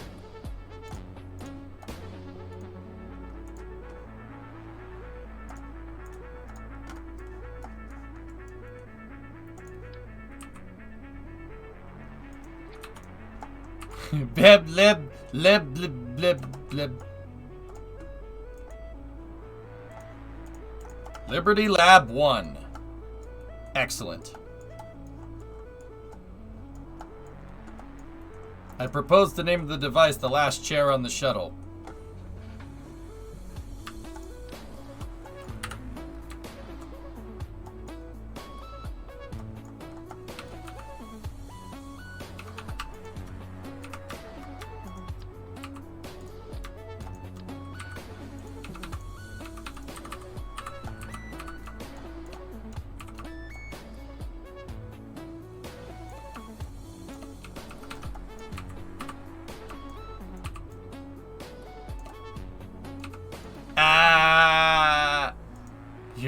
Ilya, you know what I think of that idea?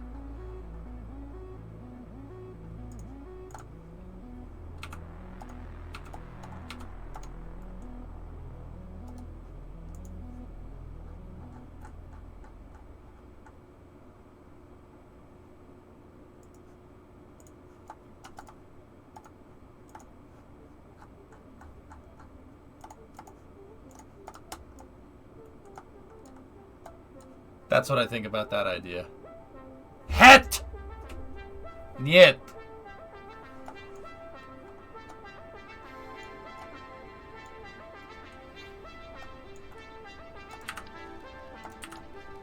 Don't ignore me? Why, boo? I don't like you. Is that Satisfactory soundtrack? Yeah, it is. No! Dude, I have a Russian flag pack. I have a Cyrillic pack. Predominant made it for me. Check it out, dude. See? Here.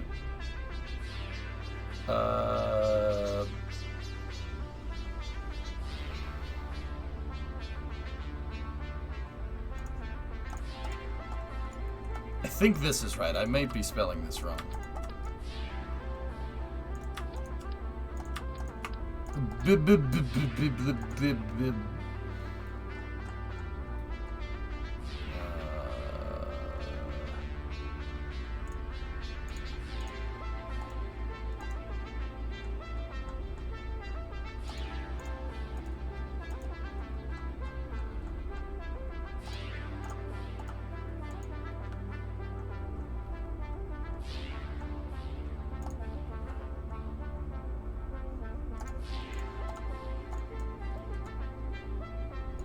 Yeah, see? I got the freaking Cyrillic back, man.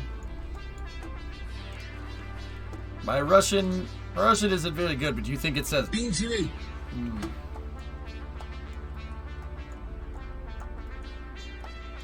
station? Oh yeah, it says Mir right there. And then it says ISS. And then the ISS is COSPAR ID. That's Zarya's COSPAR ID, and that's the Mir core module COSPAR ID right there, which is cool. Alright, so let me find a module that has the opposite end of this. Bing chilling. Yeah, very bing chilling. Yeah, it's red letters. Of course it's red letters, dude. Duh. Why wouldn't it be red letters?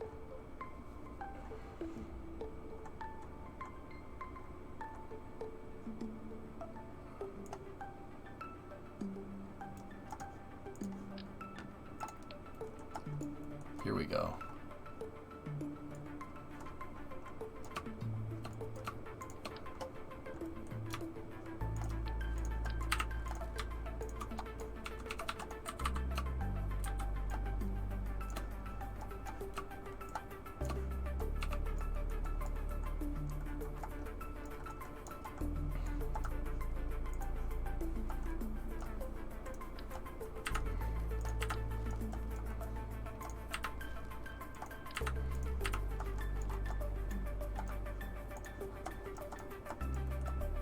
That's a big... This thing ended up being a big module. You didn't realize that that was John Cena. Ba-ba-da-da.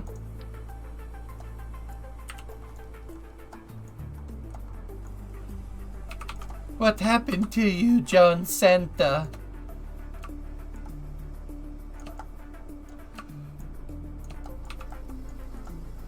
John Santa. Oh no.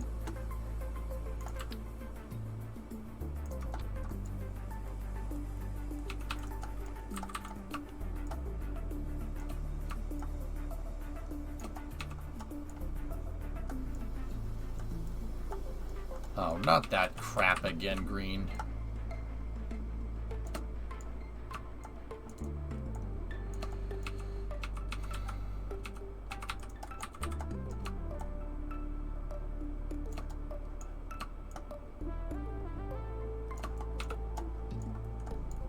Is this module going to go up in the SSDO?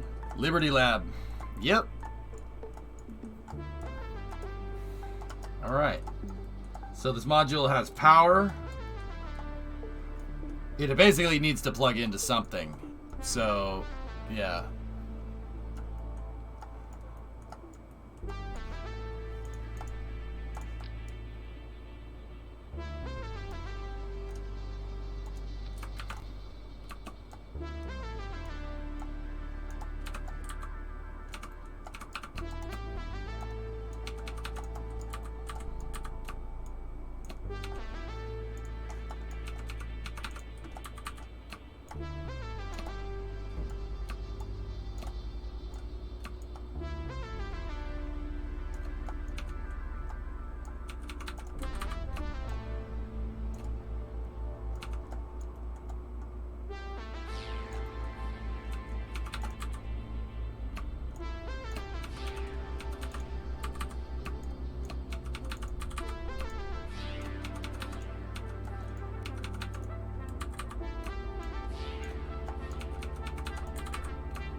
Okay.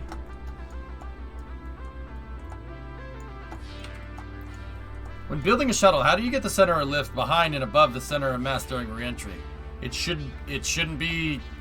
No. No. No. No. No. No. No. No. No. No. No. No. No. No. No.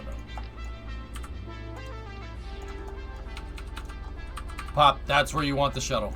That's what you want the center of mass and center of lift to look like.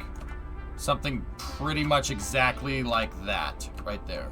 That's the relationship you're looking for. Ideally, something like this, but that's hard to do when you're building a shuttle. You want it as close to that COM as possible.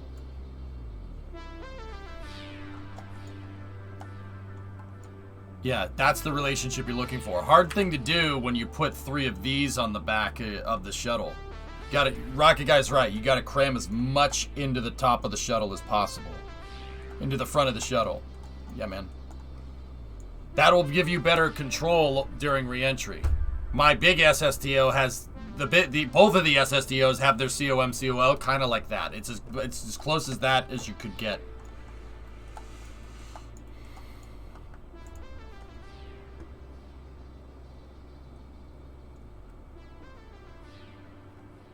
Okay. Kerbals do add mass. Yep. They do, Jay.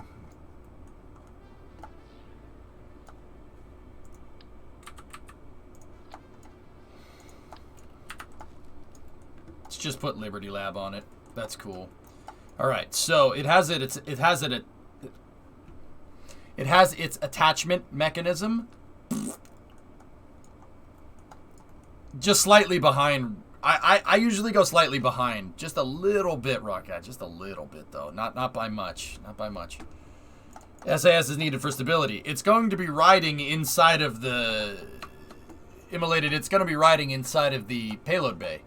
Don't have to worry about that. Now I got to work on its dispenser mechanism.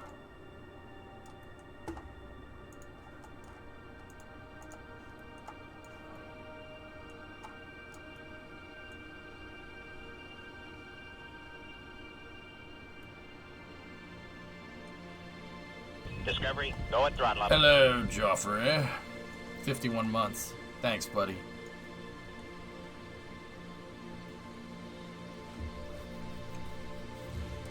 See, if I want to be able to pick this thing up out of the stupid payload bay, it's going to be a pain in the butt. Oh, actually, here's what we can do. I forgot about this. Guessing the chonk will be used for this. Come on. Yeah, man.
Let me get my payload bay mock-up here.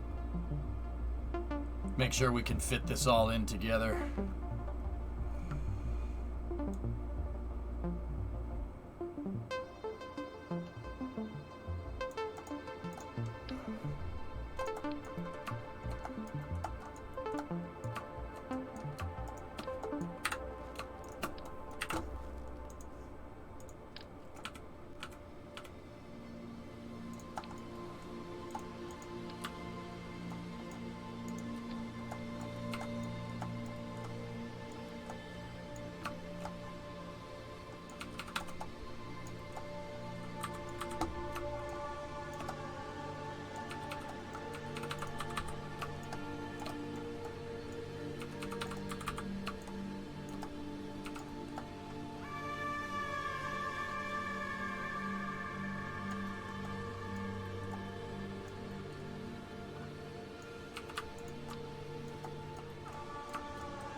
Okay.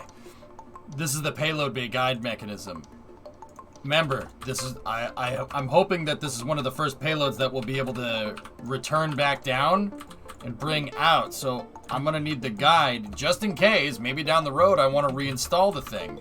You know, we'll reinstall it in another shuttle payload bay or another SSDO's payload bay.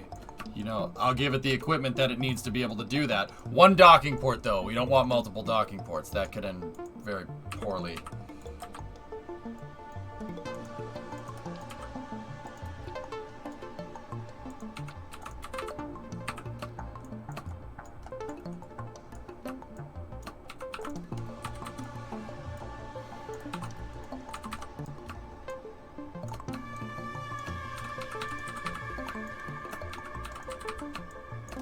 There we go.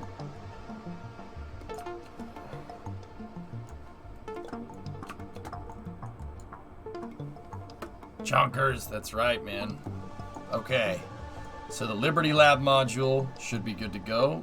Set that as SVI. Set that as SVI.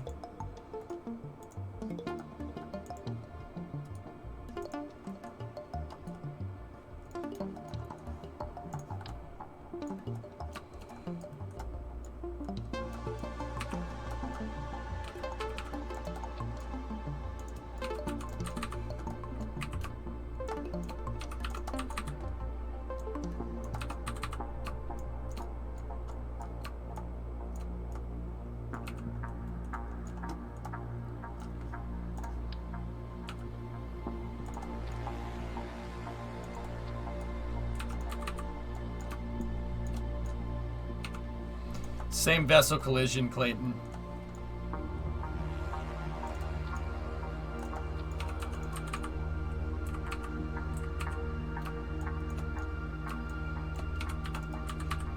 Because I want them to act as guides and I want them to be structural, I have to tell the game that it's going to collide with the Payload Bay guide rails. So there's Liberty Lab. Alright. Cool.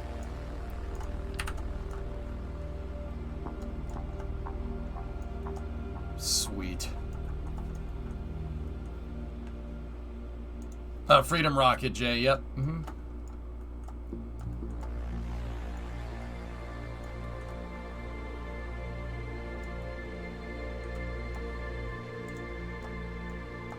Yeah, Steam, I've talked about it. Mm-hmm.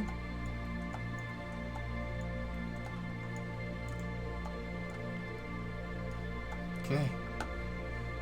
Set the root part for Liberty Lab right here. Now, I really need a way for this to be able to pull this thing out.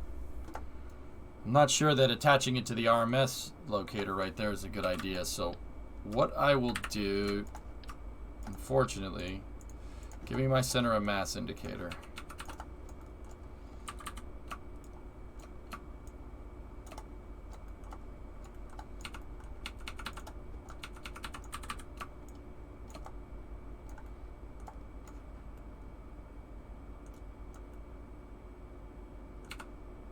Cool.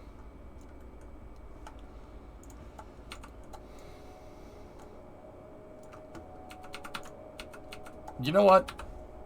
You know what?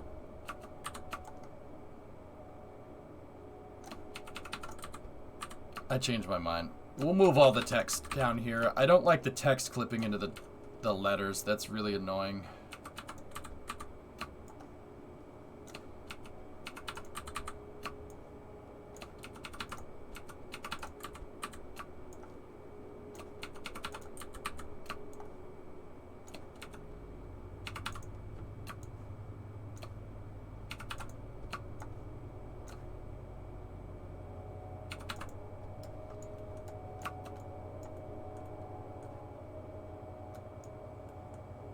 Isn't that the beginning of the plot of Gravity? What?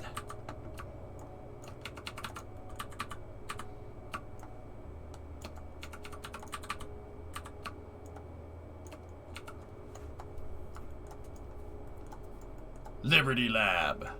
Cool. All right.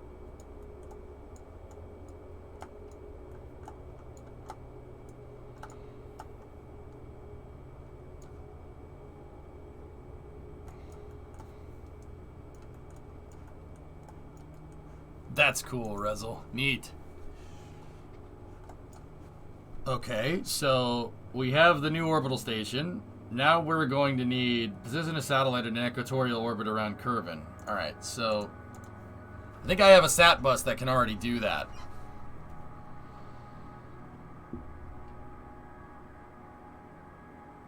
Discovery, go at throttle up. This is Liberty Lab, Reagan. It's a little different, but... Oh, Builder, yeah. Hey, Barkwell, 60-month resub. Thank you.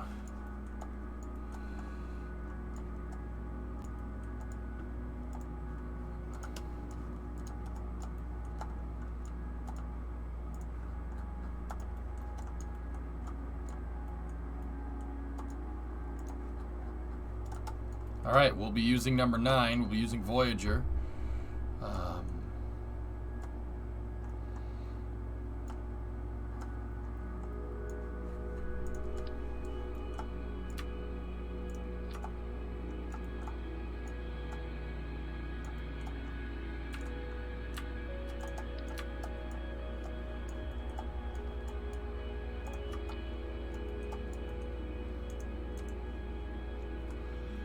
I have, Mr. Clutch. I've seen it.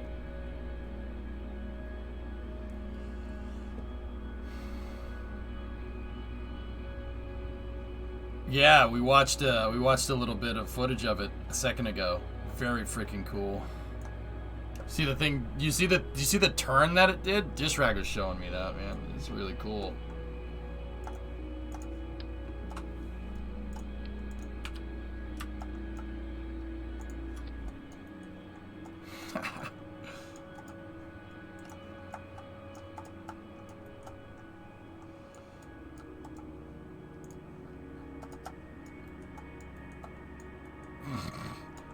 Bro, this thing's a freaking beast, man.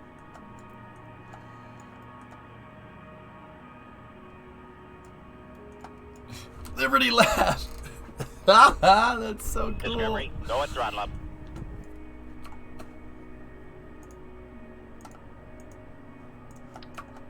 I gotta make a little bit of a modification to Jet Truck. We need to put an ESU on there, and I'll tell you why in a little bit. Alright, so what's our criteria? Position a satellite in an equatorial orbit around Kerbin. It needs to have a resource survey scanner. Check.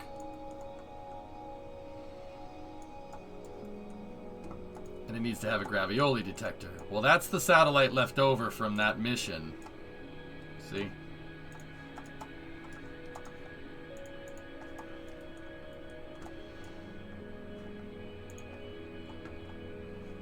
That one did not have enough Delta V. This thing didn't have enough.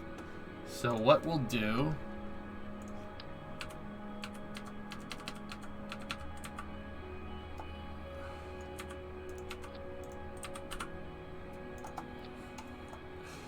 we'll saddlebag some tanks onto the side.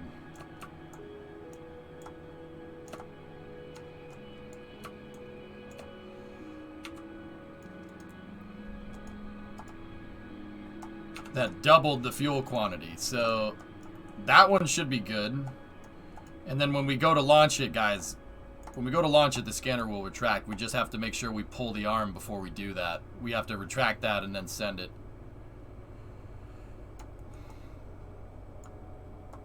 Because we didn't have enough space otherwise.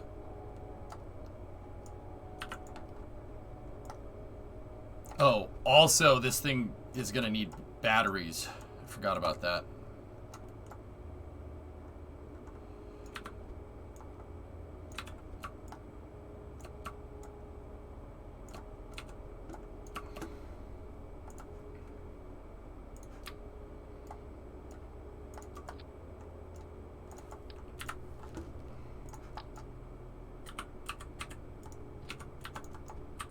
Forgot to put those on last time when we upgraded the satellite bus.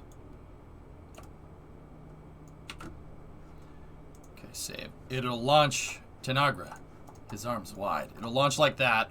We open the payload dispenser and then we send it. So that's that satellite. Let me go into that satellite's craft file. That's a Mark 6 resource satellite.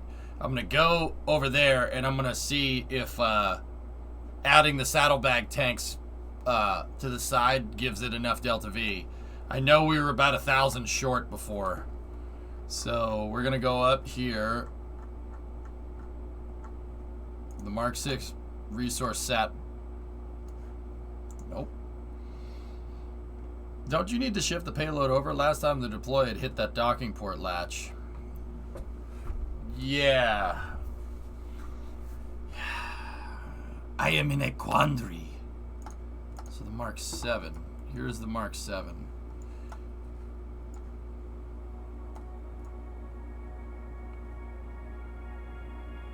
Yeah.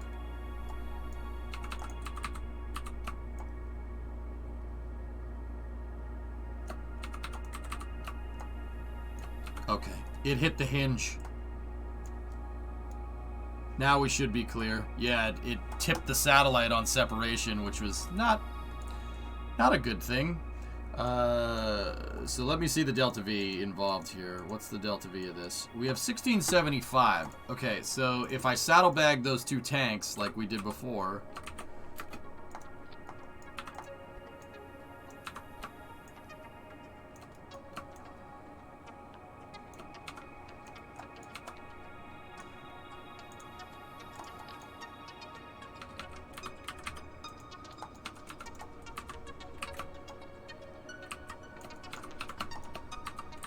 Yeah, Rocket Guy, good memory. I forgot. I was like, oh, yeah, we should probably fix that. It's probably something we should want to fix. Is that the vacuum numbers? 2807. Yeah. Cool. Dude, I have to get back into, like, the operations kind of mentality, man. It's been a while.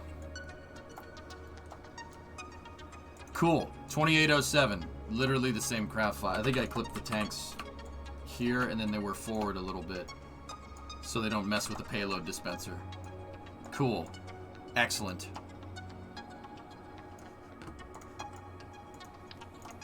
Save that. I'm gonna merge this back. I missed the American Space Shuttle. The cargo bay was magnificent when they opened it in space and the landing was Discovery, spectacular. go and throttle up. I'm telling you, Ben, it's gonna be amazing. I mean, not gonna be amazing. The shuttle was amazing. It was one of the coolest things around, dude. Like, don't get me wrong, I kind of prefer a Saturn V, but I'm happy the shuttle that I'm like, the fact that the shuttle existed is absurd to me. It's an amazing piece of equipment, and we never should have stopped using it.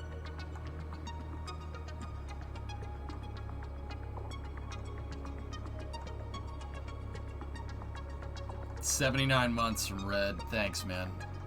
Appreciate you guys, all the support.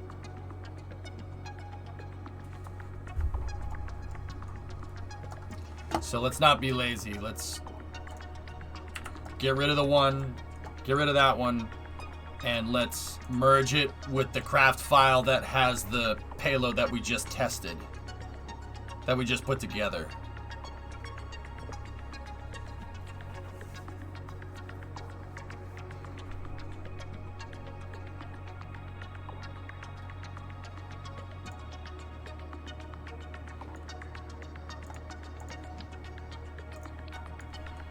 So right now, guys, I'm configuring the payload bay. This is normally something that would be done with the building that I made yesterday. If you watched yesterday's stream, you'd know that we made an insanely cool payload bay configuration vehicle. This is the kind of stuff I kind of wanted to do and demonstrate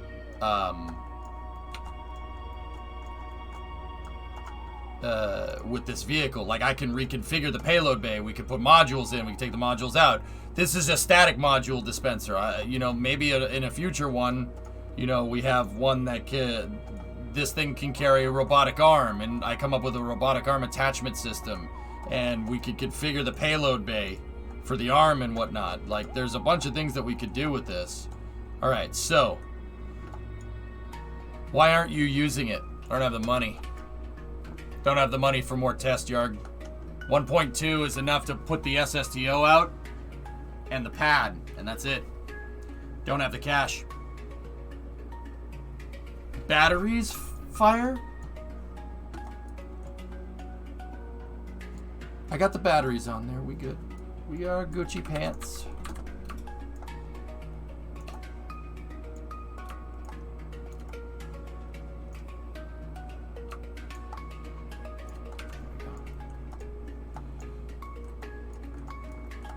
I've just applied to an internship at the CSA. I hope I get it. That's cool. Can you put it out, load the payload, recover, then put the pad out? Can't put it out, load the payload, recover, and then put the pad out. Because I put stuff next to the pad, we don't get 100% return back to it. So every time I do a test, it costs me. We did about 250K of testing yesterday. It sucks.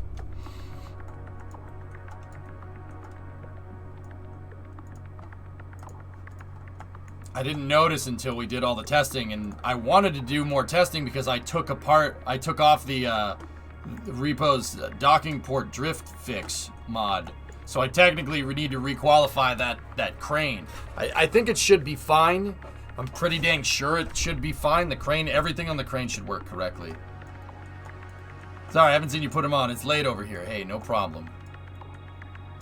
Alright, so that's configured. We have the Equatorial Satellite with the Gravioli detector and the resource survey scanner. We have the new orbital station. And then what's the last one? Position a satellite in a polar orbit around the moon. Oh, that needs to have a resource survey scanner too. I can't fit that thing. Damn it. I can't fit it because this needs to be centered, because that needs to be on the center of mass because it's coming down. Frick! You got rid of the docking port fix. Yes. It was breaking my payload changeout facility. It was the docking port fix was actually making things worse. And it didn't really even fix anything, man. The port's still freaking drift. So I got rid of it. I don't want it. I don't need it. I know how to get around that problem otherwise, but we're gonna need to start making some profit. So I'm gonna have to run this in recoverable mode for a little while, which is fine. That's okay. Totally alright.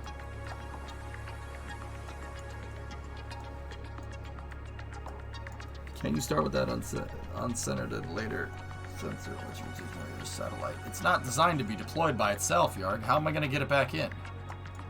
I would need the arm to do that if we were going to.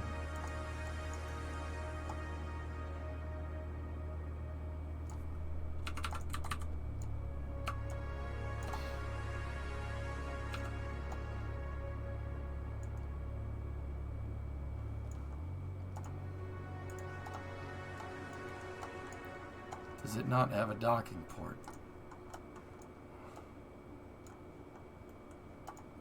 Yeah, of course it has a docking port.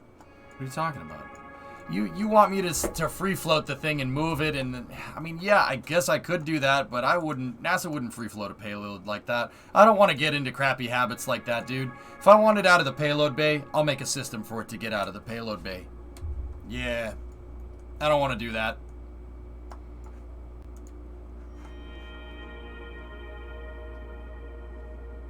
So you don't know if the twisted I-beams aren't going to happen with the fix unless you test it. What are you talking about, Anthony?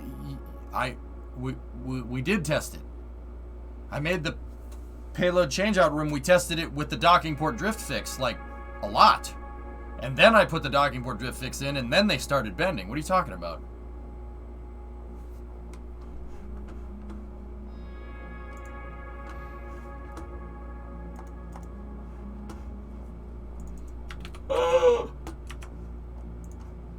Oh, mama. Oh.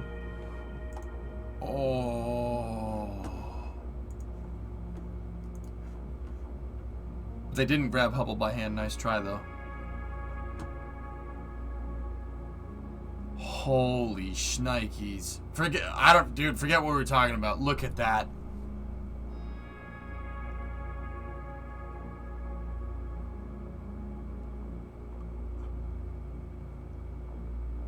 Jay, yeah, they're all installed.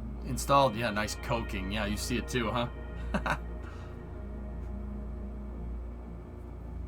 Holy shnikes. I am just going to... Holy shnipe.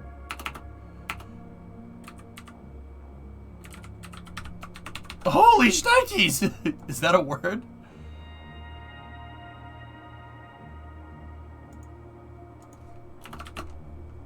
I capitalized it.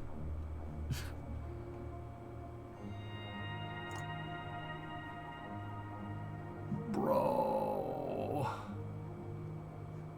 Can I look at this for a second? Hold on.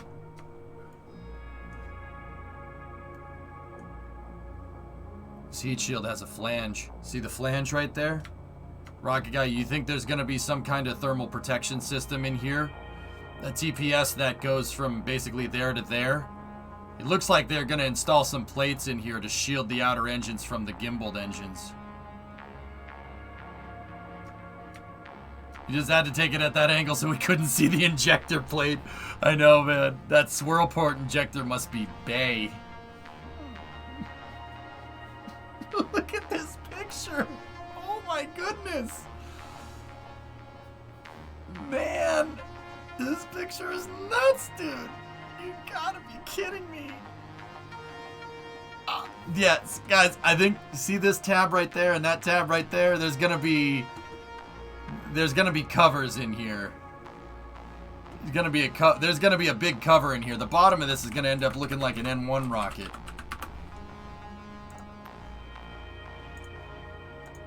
It's gonna look like that with all the covers on it and stuff, man. Holy balls.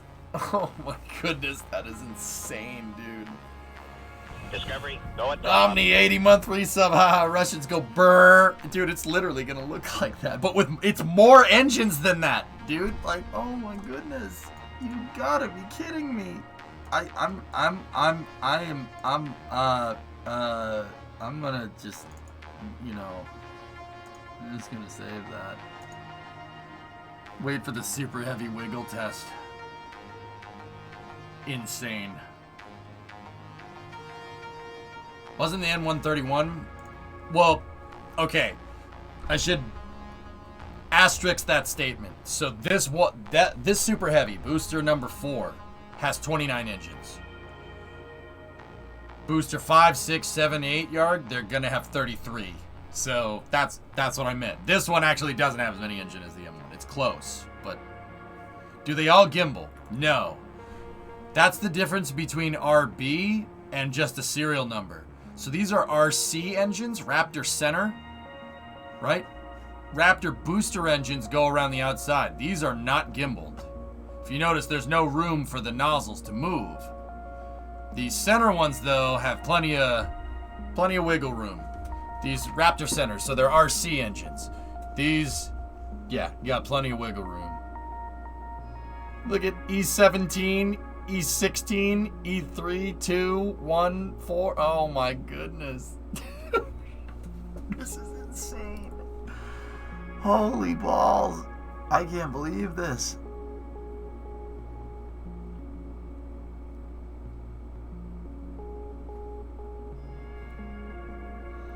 Do they all gimbal together or separately? I'd imagine it works somewhat like Starship's engines, Jim. I imagine they can probably all move in different directions.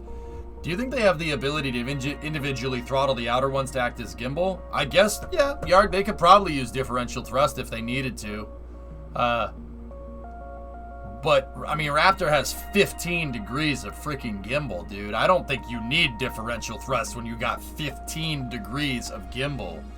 Dude, Raptor engines make shuttle engines look like they're fixed, which is absurd. Wait, when was this posted? Just now. And they're gonna throw that in the Atlantic. I know. It's okay, though. It's fine. It's fine. It's fine. It's fine. It's fine, Mile. Don't remind me. You know what, though? Okay. I'm just floating a theory. This is EJ's theory craft, okay? They could. Hear me out. I think they wanted to do that orbital flight test with the expectation that the pad wouldn't have been ready, right? But they got bogged down by the FAA stuff, the draft environmental, or the programmatic environmental assessment. It seems like they're pushing to get that pad fully operational. And I'm talking the catcher arms, because they need the catcher arms to pick stuff up and put it on the pad. They need it for stacking, because they don't have the big crane anymore, right?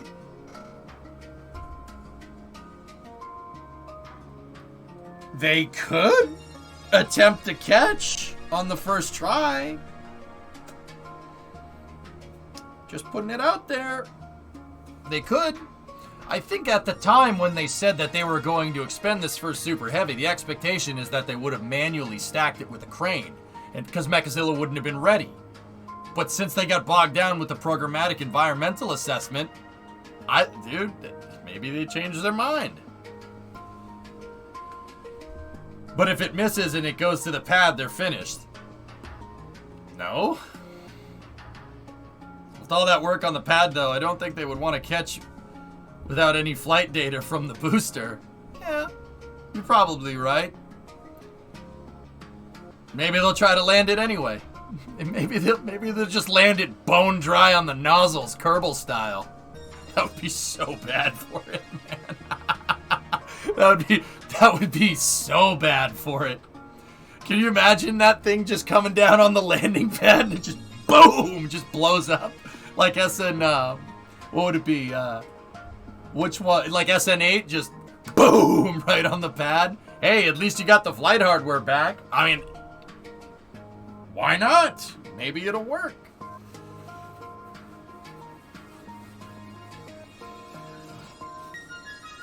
Yeah, Train Man, that's what dude, you saw exactly what I saw. So, maybe, I don't know, maybe if they hover the thing and like right over the landing pad and just kind of let it drop, maybe it'll work. I don't know. It'll probably explode. It'll probably do what SN10 did.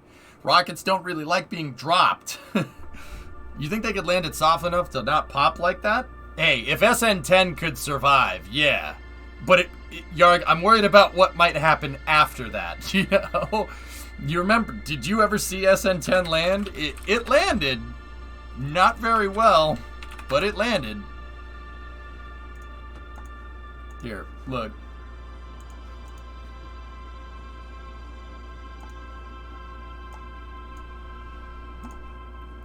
Bro.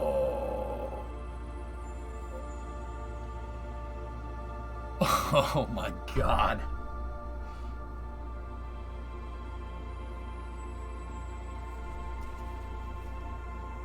That is a thing that exists. Bonk. Oh. Bonka.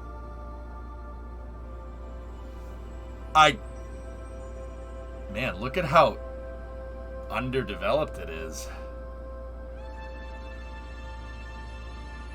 Imagine the booster skydiving and flipping the same way. That'd be insane, man.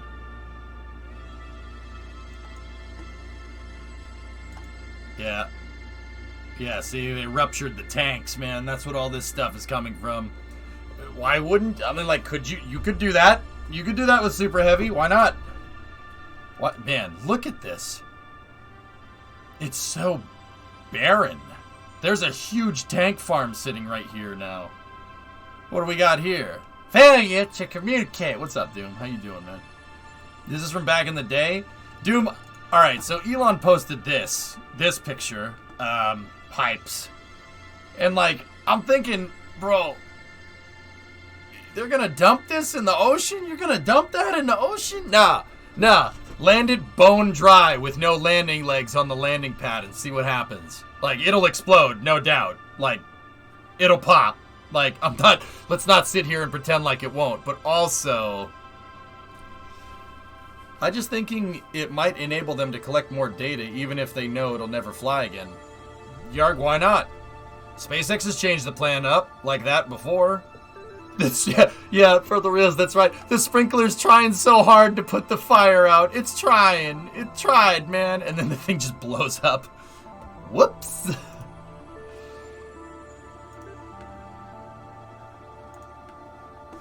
Can we just...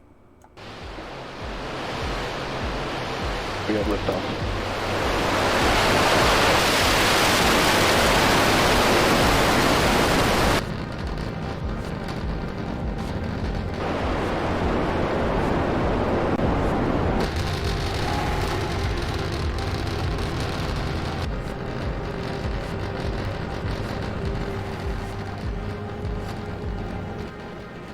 Yeah, right, Crashin, right? I'm with you.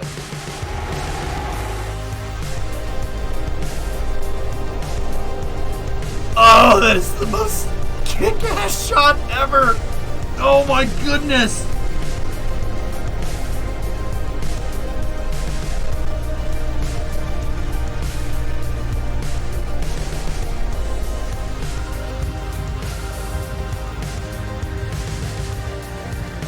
What the man?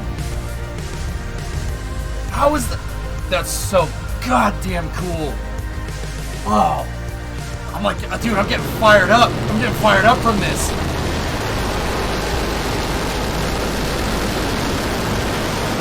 Look at the absolute shit!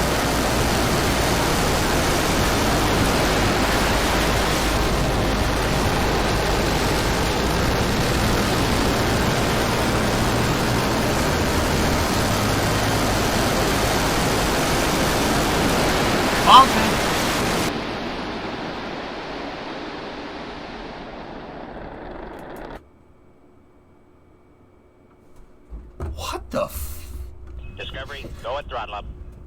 Rocket, how? How is that possible? Where was the kaboom? There's supposed to be an earth-shattering kaboom. Here. The 8 recap is pretty nuts. Stage for Alpha's go for flight. Yeah, that one blew up. It hit the pad too. It hit the pad. It didn't throttle correctly. It bonked the ground.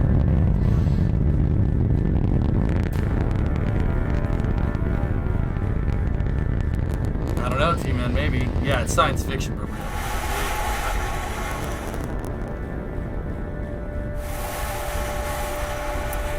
Yeah, that's my favorite builder. Oh, no way, Doom. All right.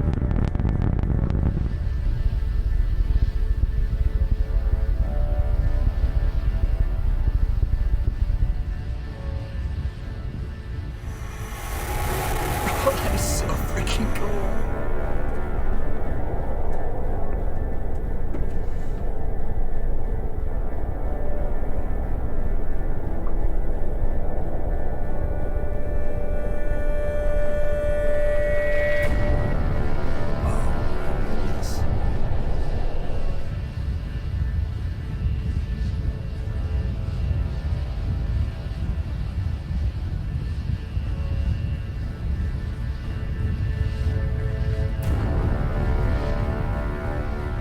Watch this happen, dude. Another Elon tweet? Okay, look at South Padre Island. Holy crap.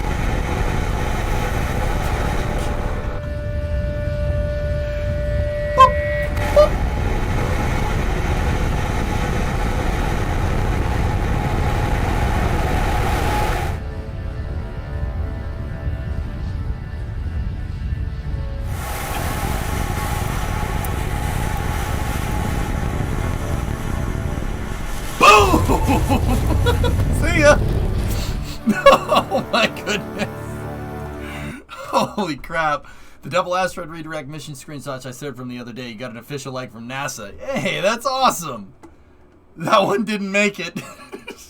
Doesn't matter. It's alright. Frig it. Are we sure that's even real? I can't believe that. I can't believe that. Did Elon post another picture?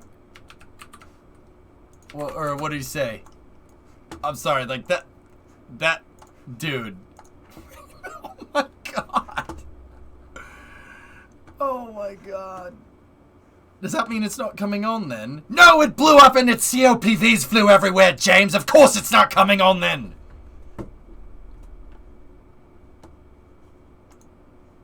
Okay. Just a tinker. Can't wait for Raptor 2. Still a rat's nest up there. True. Although it looked clean with closeout panels installed, like your boy said, Raptor 2 has significant improvements in every way, but a complete design overhaul is necessary for the engine that can actually make life multiplanetary. It won't be called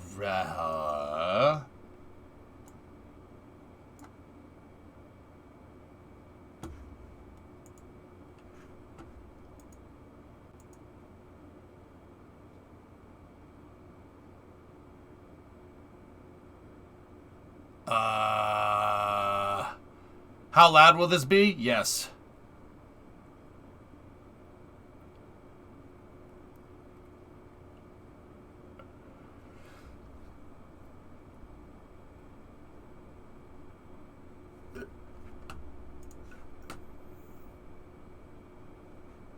How'd a Kerbal go? Doom, I made a HIF. I made the HIF and a 3-axis gantry crane for the payload operations for this thing. We made some great progress yesterday. At least four louds. That's correct, Loopy. Raptor 2 has significant improvements in every way, but a complete design overhaul is necessary for the engine that can actually make life multiplanetary. It won't be called Raptor.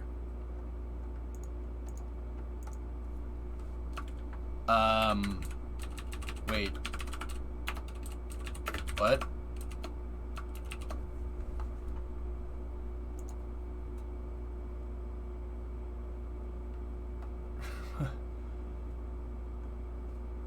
Barney the Dinosaur Engines.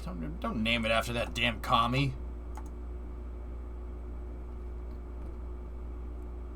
Calling it he designs its own Nerva. I don't think so, man.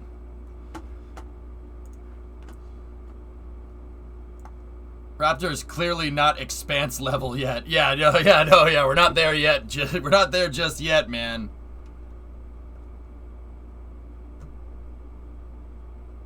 Dude, I've heard insane things. I've heard insane things about Raptor 2. Like, it's all hearsay, so I don't report it on Space News. Like, because I could be like, dude, I heard from a guy that heard the guy that Raptor can... I don't do that. But I've heard, dude... Oh, some of the stuff that I've heard, man, through the grapevine. I don't even... It could be fake. It could be misinformation for all I know. But holy balls, dude. Have I ever met Elon? No. That'd be cool. What are we talking about here? Apex Engines. Now that's a good name.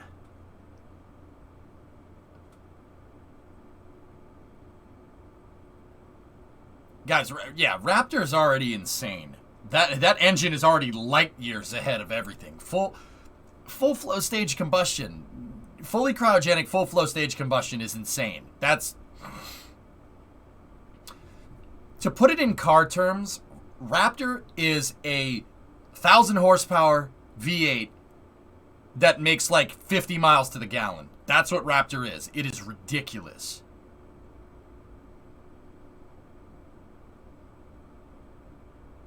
Over under on the new engine being named a meme name. You guys know that that's probably going to be a thing. You guys know, does anybody here know the original naming convention for Falcon 9? Who's a real old school SpaceX fan? You know why Falcon 9 is called Falcon 9?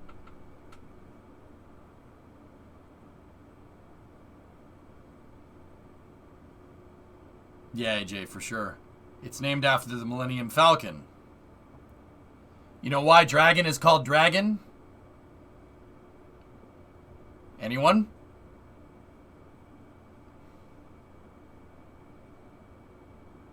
Please call it one Tyrannosaurus.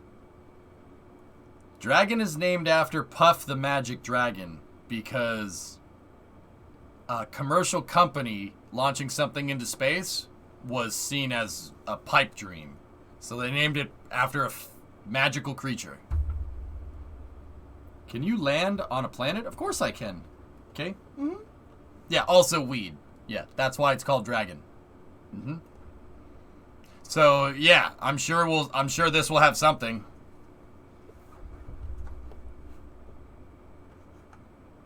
Prove it. No. I'm confident in my abilities, actually.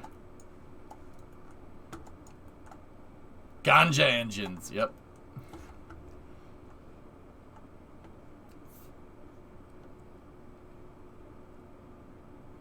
Raptor is pretty much the best humanity can muster at the moment with all the money and brains. It's pretty damn good.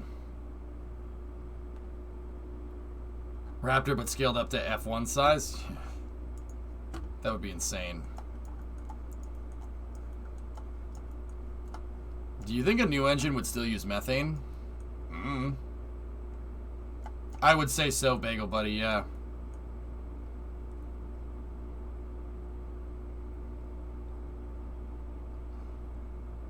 They do, Motorkid, yeah. The Krampus capsule. Alright, so we have 2 payloads checked out here. Let's get the last one, and then we'll target a launch tomorrow, guys.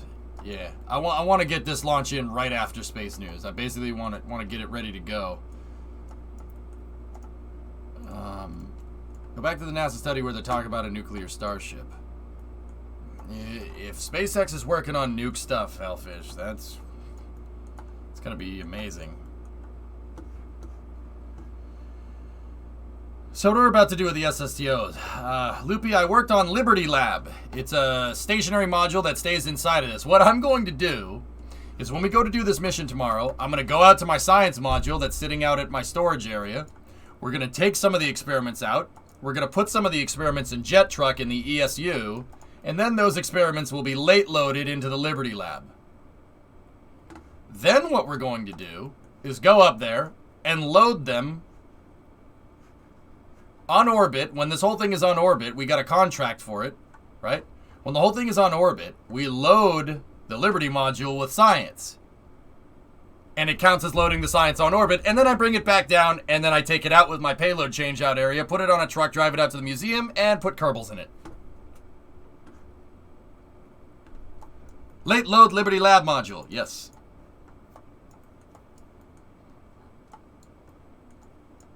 That's what we're going to do. That's the mission tomorrow. That mission is going to take time, guys. That's why I'm just getting it staged. We're also ride sharing that mission with the retrograde equatorial orbit. I added some fuel to the resource satellite. Remember, this one had a problem because the RCS broke, or not the RCS, the SAS didn't work correctly. Could this have something to do with it? What's Eric saying? SpaceX doesn't have nukes, at least not yet. Maybe. Doug Dimmadome's late load Liberty Lab. Dimsdale Dimmadome. Liberty, shut up. So this is Liberty Lab. The idea is that it works like Space Lab. Same thing. Just like the Space Shuttle.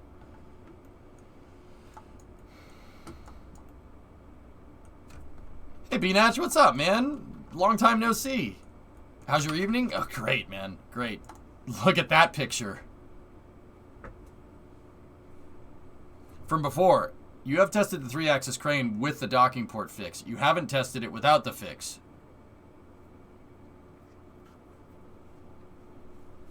And call it a gut feeling.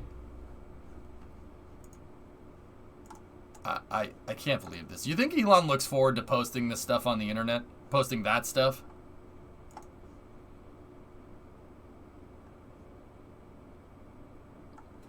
SpaceX CEO Elon Musk to discuss Starship at National Academy's meeting. Limiting factor for the first launch is regulatory approval. Thereafter, fundamental issues solving engine production. Prototypes are easy, production is hard. Man. Oh, NASA man, I'm not going to lie to you. If I was confident enough to be able to orchestrate a project like Starship, I would love to post this picture. That would still make me so happy. Be like, dude, look at what we're doing. That would make me so happy. Oh my goodness. Do you guys? You know what? That's the topic for space news tomorrow. We'll do a topical space news. Here's what we'll talk about. Tomorrow, we'll talk about nuclear starships. And if SpaceX is... what SpaceX could do if they were pursuing nuclear. Because, guys, nuclear rockets in the past, here's what prompted this. Nuclear rockets in the past use hydrogen. That doesn't mean nuclear rockets can't use methane. You could have a methane-powered NTR. That's fine. It's doable. It's not as efficient, but it's doable. I think that's what this test is about, Bon. Who started the talk about nuclear starships? Spammer, check this out. Elon said this, replying to a dude on Twitter. Check this out. Raptor 2 has significant improvements in every way, but a complete design overhaul is necessary for the engine that can actually make life multiplanetary. It won't be called Raptor.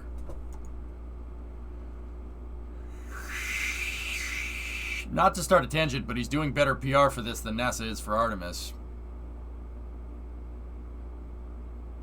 I'm telling you, Sawyer, that Artemis update press conference will go down in the annals of history as a joke. It's going to. I saw it right when it happened. It's a joke, man. People will reference that meeting in the future and say this is not how to run a space program. I'm telling you that right now.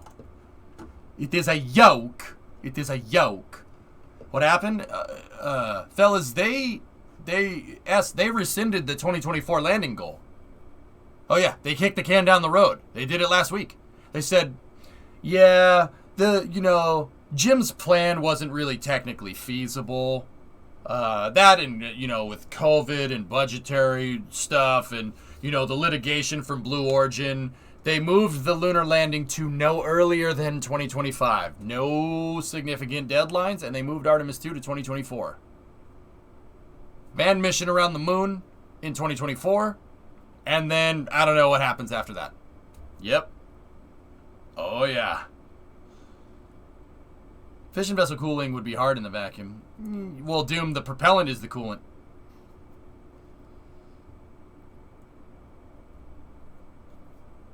I'm already doing that. Yeah, Rocket Guy, that's right. So, yeah, I mean, it's a stark contrast, isn't it? Just, Elon's like, oh yeah, I'm just working on another engine. We have Raptor, we have Raptor 2, and then some other engine for making like multiplanetary. So tomorrow's discussion for space news is going to be if they're cooking up nuclear engines. Because I'll tell you, dude, a starship with three Raptor sea level in the center and 3 nuclear power Raptors on the outside where the vacuum engines should be. Holy, that would be insane. Like,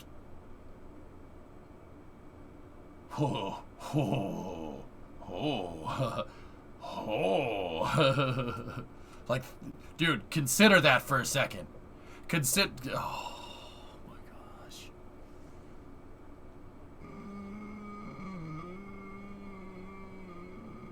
I never expected them to meet it anyway, but I was expecting the delay to come after SLS was operation and the HLS was well into development, not before they were even started. Trey, man, long story short, they made a bunch of excuses. And it was pathetic. It was pathetic. NASA blaming people for NASA's problems is not a good look. That's why I said that press conference will go down in the annals of history for, like, a bookmark for how not to run a space agency. I'm telling you. Just like, dude, it's bad. It's like, dude, I freaked out, man. I freaked the frick out. Oh my God. I freaked out. Dude, I was sorry. It was embarrassing. I was yelling at my computer. Like, full on yelling. Like, what are you doing? It was bad, man. It was bad, dude. Oh my God. There's a Starship update tomorrow at 6:30. That's what we're doing tomorrow. And then after that Starship update, we launch, baby. Oh, dude, you don't even want to know. I went on an 8-hour rant about how this spaceflight policy sucks. It was bad. I was pissed. I was freaking pissed. I'm still pissed, but it's kind of funny in hindsight. It's kind of borderline cringe, but yeah, that was by far the most angry I've ever been on stream by a long shot. I was really not happy, man. Oh, it was cringe, dude. I rarely ever lost my cool that bad. Yeah. Did you record your rant and tweet it at Mr. Not Jim? No. Anyway, all right. So we're staged here for the mission. I'm gonna go ahead and put the pad out. I'm basically gonna get us ready. Let me see what kind of profit we're gonna make from these missions here, and then I'll see if we could stage another one in there. Is current EJ still pissed at past EJ for that behavior? Yeah, Mason, it's terrible. I have to laugh at myself because I don't want to be embarrassed. It's freaking cringe as hell. Warranted, but cringe, bro. I gotta be able to keep my cool. Holy crap, man. It's bad. Master Payne's meeting with the mayor. It's bad. So we have new orbital station, and then we have this one. That's enough to get profit out of this flight. Couple grand. Actually, that's about 50 G's. We should probably do this one as well. We're gonna have to figure out another way to get the survey scanner in there.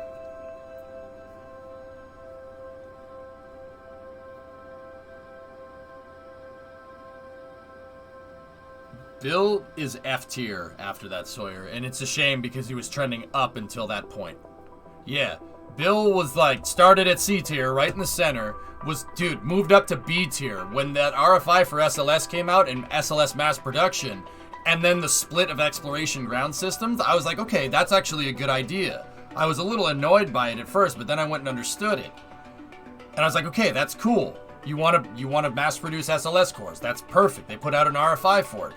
For 50 years of SLS, I'm good with that. And then moving the date back, instant F tier. Instant F tier.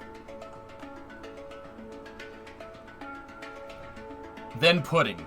Yep.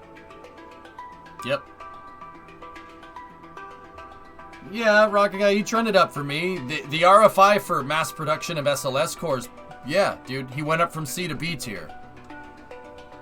And then he went down to F tier after that, man. You don't have to use the M700. You can use the small spinny boy, right? I don't know, Loopy. A resource survey scanner on the satellite. I'm gonna go ahead and guess that it's the M700, dude. Who do I call to get Jim back?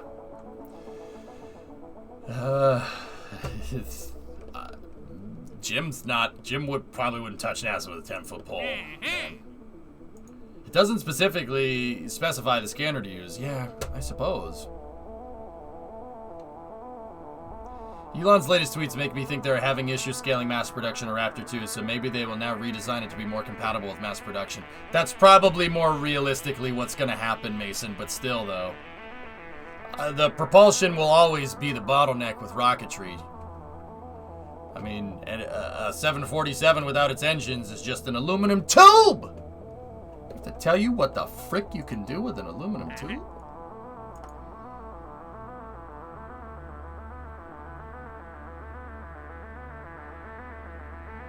Can you recap what you said about Raptor 2? You look stoked, but I was on the phone. Oh, no, not Raptor 2, lols. That sums it up pretty well.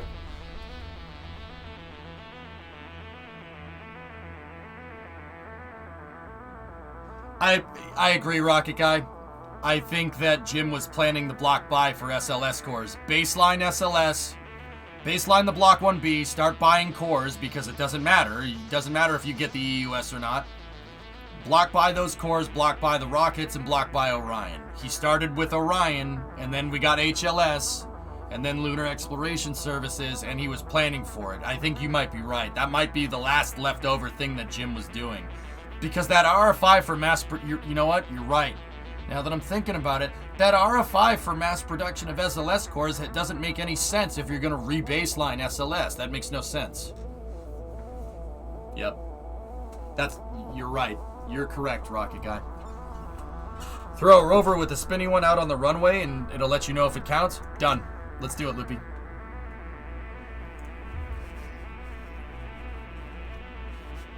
Is 1 year delay really that big of a setback? It's not a 1 year delay. It's net 2025, Squishton.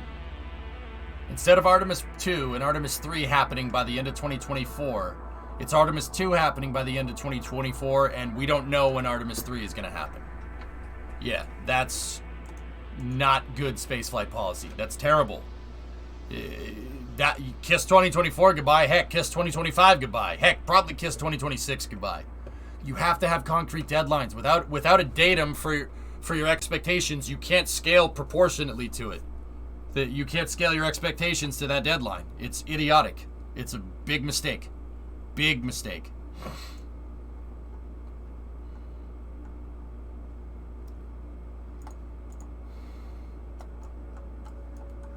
All right, so Loopy, let's check it, dude. Science. Should we put out the spinny boy? Or should we put this... Well, the survey scanner, obviously. The chances of NASA beating SpaceX to the moon are rapidly shrinking. Well, I mean, Yarg, they were going to use Lunar Starship in the first place, so...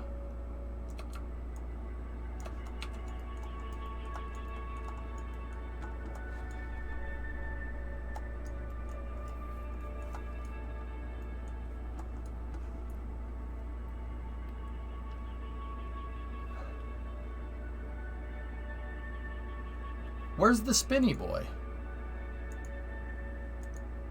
Do I not have the spinny boy unlocked? Alright, well... No.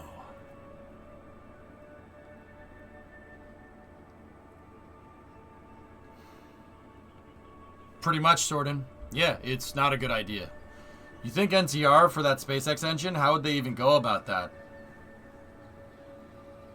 You can have a... Dude, you can do a methalox... Well, not even methalox. You can do a liquid methane nuclear engine. Why not?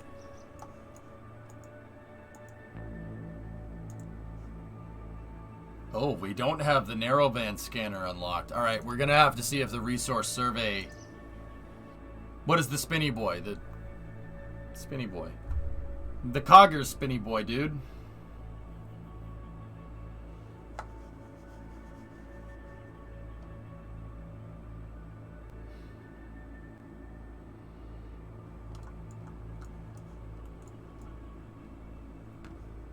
Yeah, we'll try the surface module.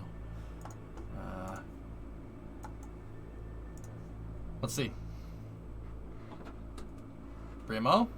Hi, I've made a decision. The scale is going in your office and you can use it when you decide you want it, but I don't want to be able to know. This...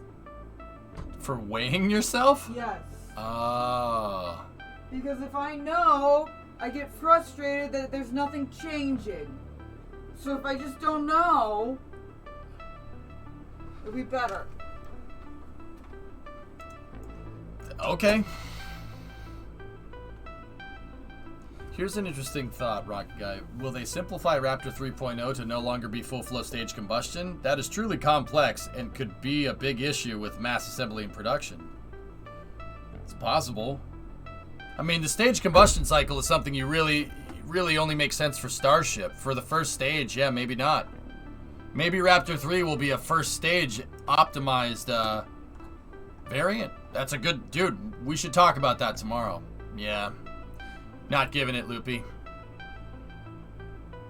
Something else we could manifest for the third mission.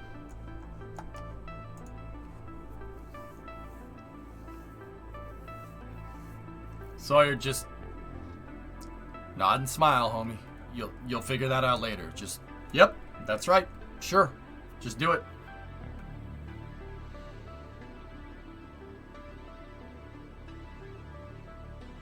Oh, I'm not fat, S-Master, no.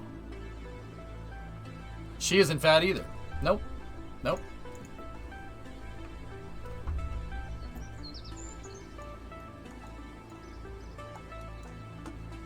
Elon posted a third tweet about engine production. What does it say? Ooh, what did it say? Man, Elon's really putting a cramp in my style, dude. He's putting a cramp in my style for getting stuff done in KSP. This is ridiculous.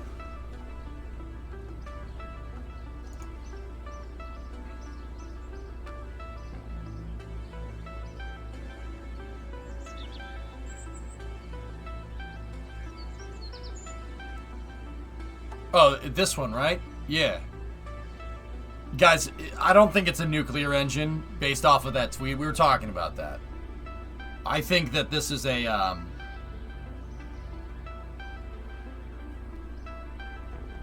Rocket Guy, you might be right, dude.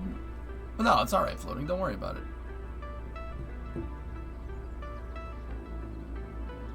I'm overweight nuclear, to be honest. I weigh 255, man. That's no good.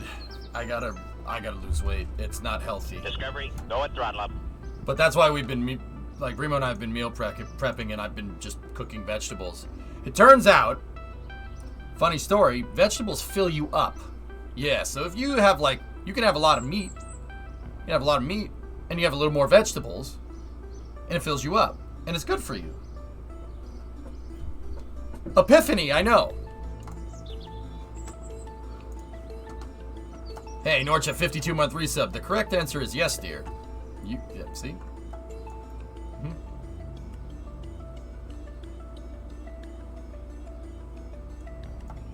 I only eat one meal a day, Mason. All right. Let's check the missions, Loopy.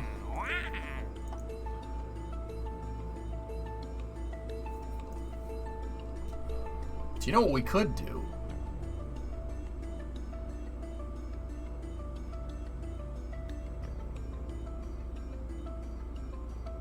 Correct pronunciation is style. Sure.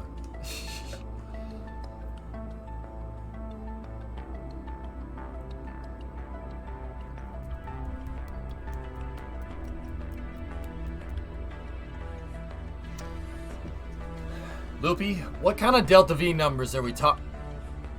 Wait a minute. Why don't I just send that probe to the moon first, leave lunar orbit, and then bring it back to retrograde Kerbin orbit? Wouldn't a retrograde orbit around Kerbin be easier to get to from the moon than it would be from LKO?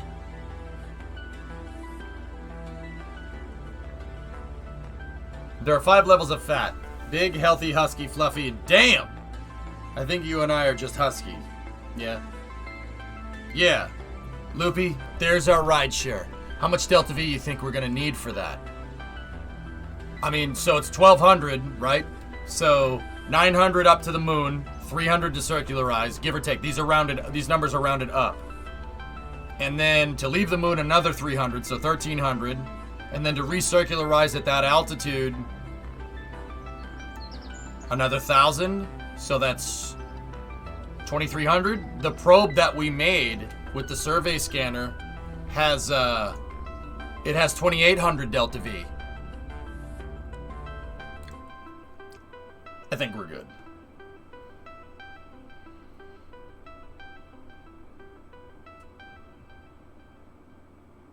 Put more fuel in it by a decent clip. Well, it has 2,800 in it.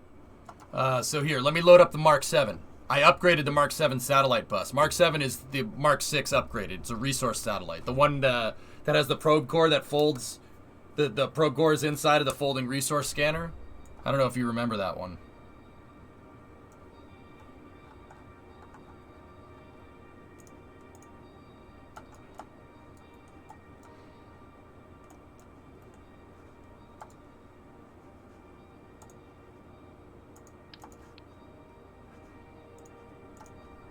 We have 2,800.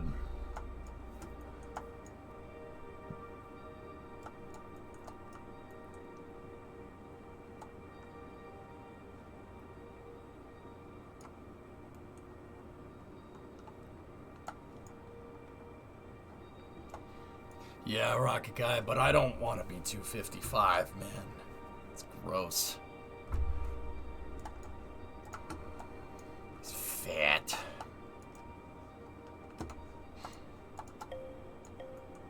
Two more Oscar tanks at 3 o'clock and 9 o'clock. The payload dispenser's in the way.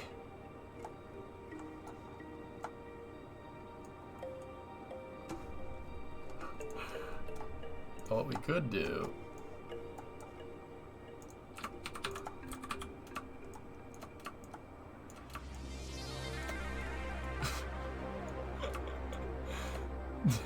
we could do that. That's kind of funny, actually. Yeah.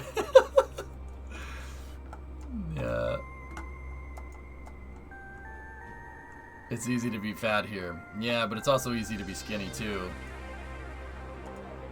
That seems like a little cheaty. Oh, I hate it. No, no, no, no, no, no, no. John Hancock. It's Herbie Hancock.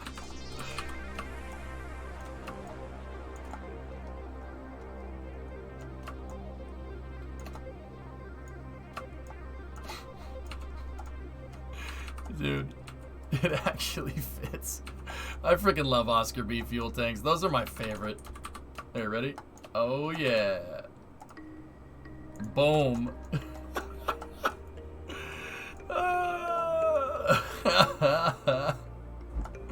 That's so stupid. I hate it. I hate it so much, Luffy. Dude, I'll take the lesser Delta V, man. I'm serious. I hate it so much. I'm sorry, I freaking can't. It's so stupid. It's funny, but stupid. Oh my gosh. It seems like a plumbing nightmare. Yeah, it's like Dragon's forward thrusters. You have to go forward to go back, and Dragon thrusters go back to go forward. Screw that. No, we good. We're good. Let me load up the SSDO again. I hate it. I hate it so much. So, seriously though, 2800 should be fine, but we have to make sure it has the science equipment. So, what equipment are we looking for?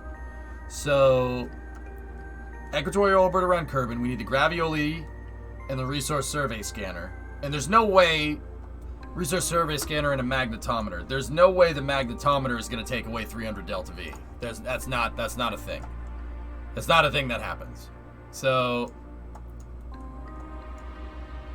I will put the magnetometer on the side here. There we go. Oh, we got to make sure it's attached to the actual, like, electronics. That makes it look better.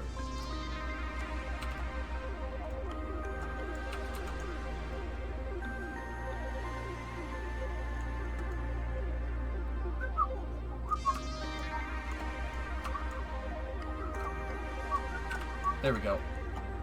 False. It's fake. We made it up. Total fabrication. False. We made it up.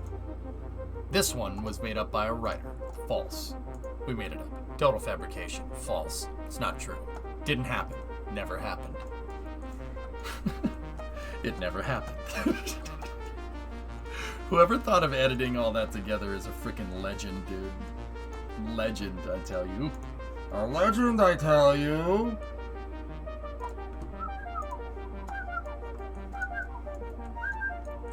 Alright. That's cool. That belts out 3 missions, right? So, here's what we do. False. It's fiction. Total fabrication. False. We made it up. This one was made up by a writer. You're right. Right. Right. That actually happened.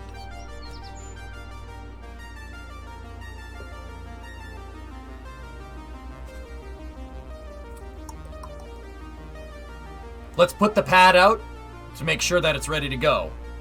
And then we'll move to after hours. Commander Riker's storytelling hour. It's false. It's fiction. It's true. We made it up. No. Didn't happen. Never happened. Truth. This one was made up by a writer.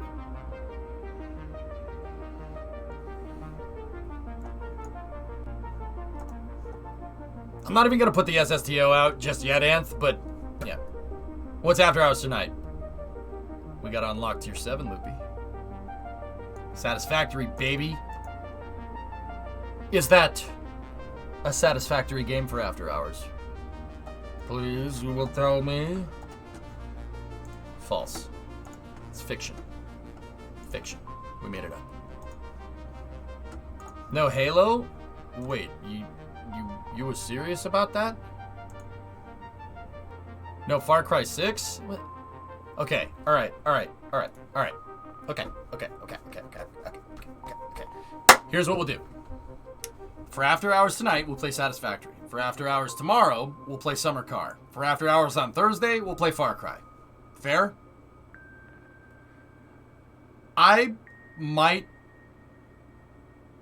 Fellas, just on a side note, if anybody's still here, I might not be able to stream because of family stuff. Family, I know. I might have a family thing to do on Saturday night. So, I'm dogpiling the content on this week because I freaking can. Don't worry, I'll still be around for racing on Saturday. Or I might not be. I don't know. It depends.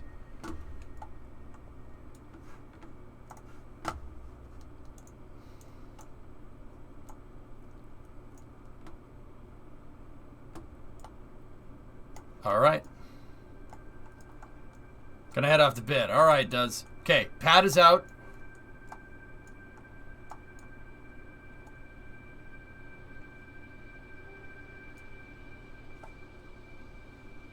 Alright. In the fueled state. Or not, it's not, well, the pad is fueled. Let's lock out the TE. And lock out the launch box.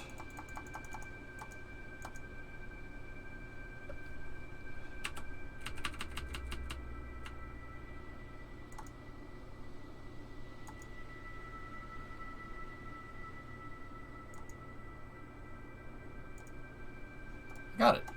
Excellent. Yeah, I have family stuff to do on Saturday, but I'll be back for racing. Cool. I saw it on Saturday, Killer Fun. It looks great. All right, guys. We got staged for our mission. We're good to go. So tomorrow, yeah. So tomorrow, if you're out for the night, tomorrow the schedule is probably going to be this. If I don't get stuff that I want to get done in Satisfactory tonight, we'll play Satisfactory for early hours, Space News, Kerbal, we'll do the launch, and then after that, Summer Car, baby. Summer Car on Wednesdays, just like it was back in the day.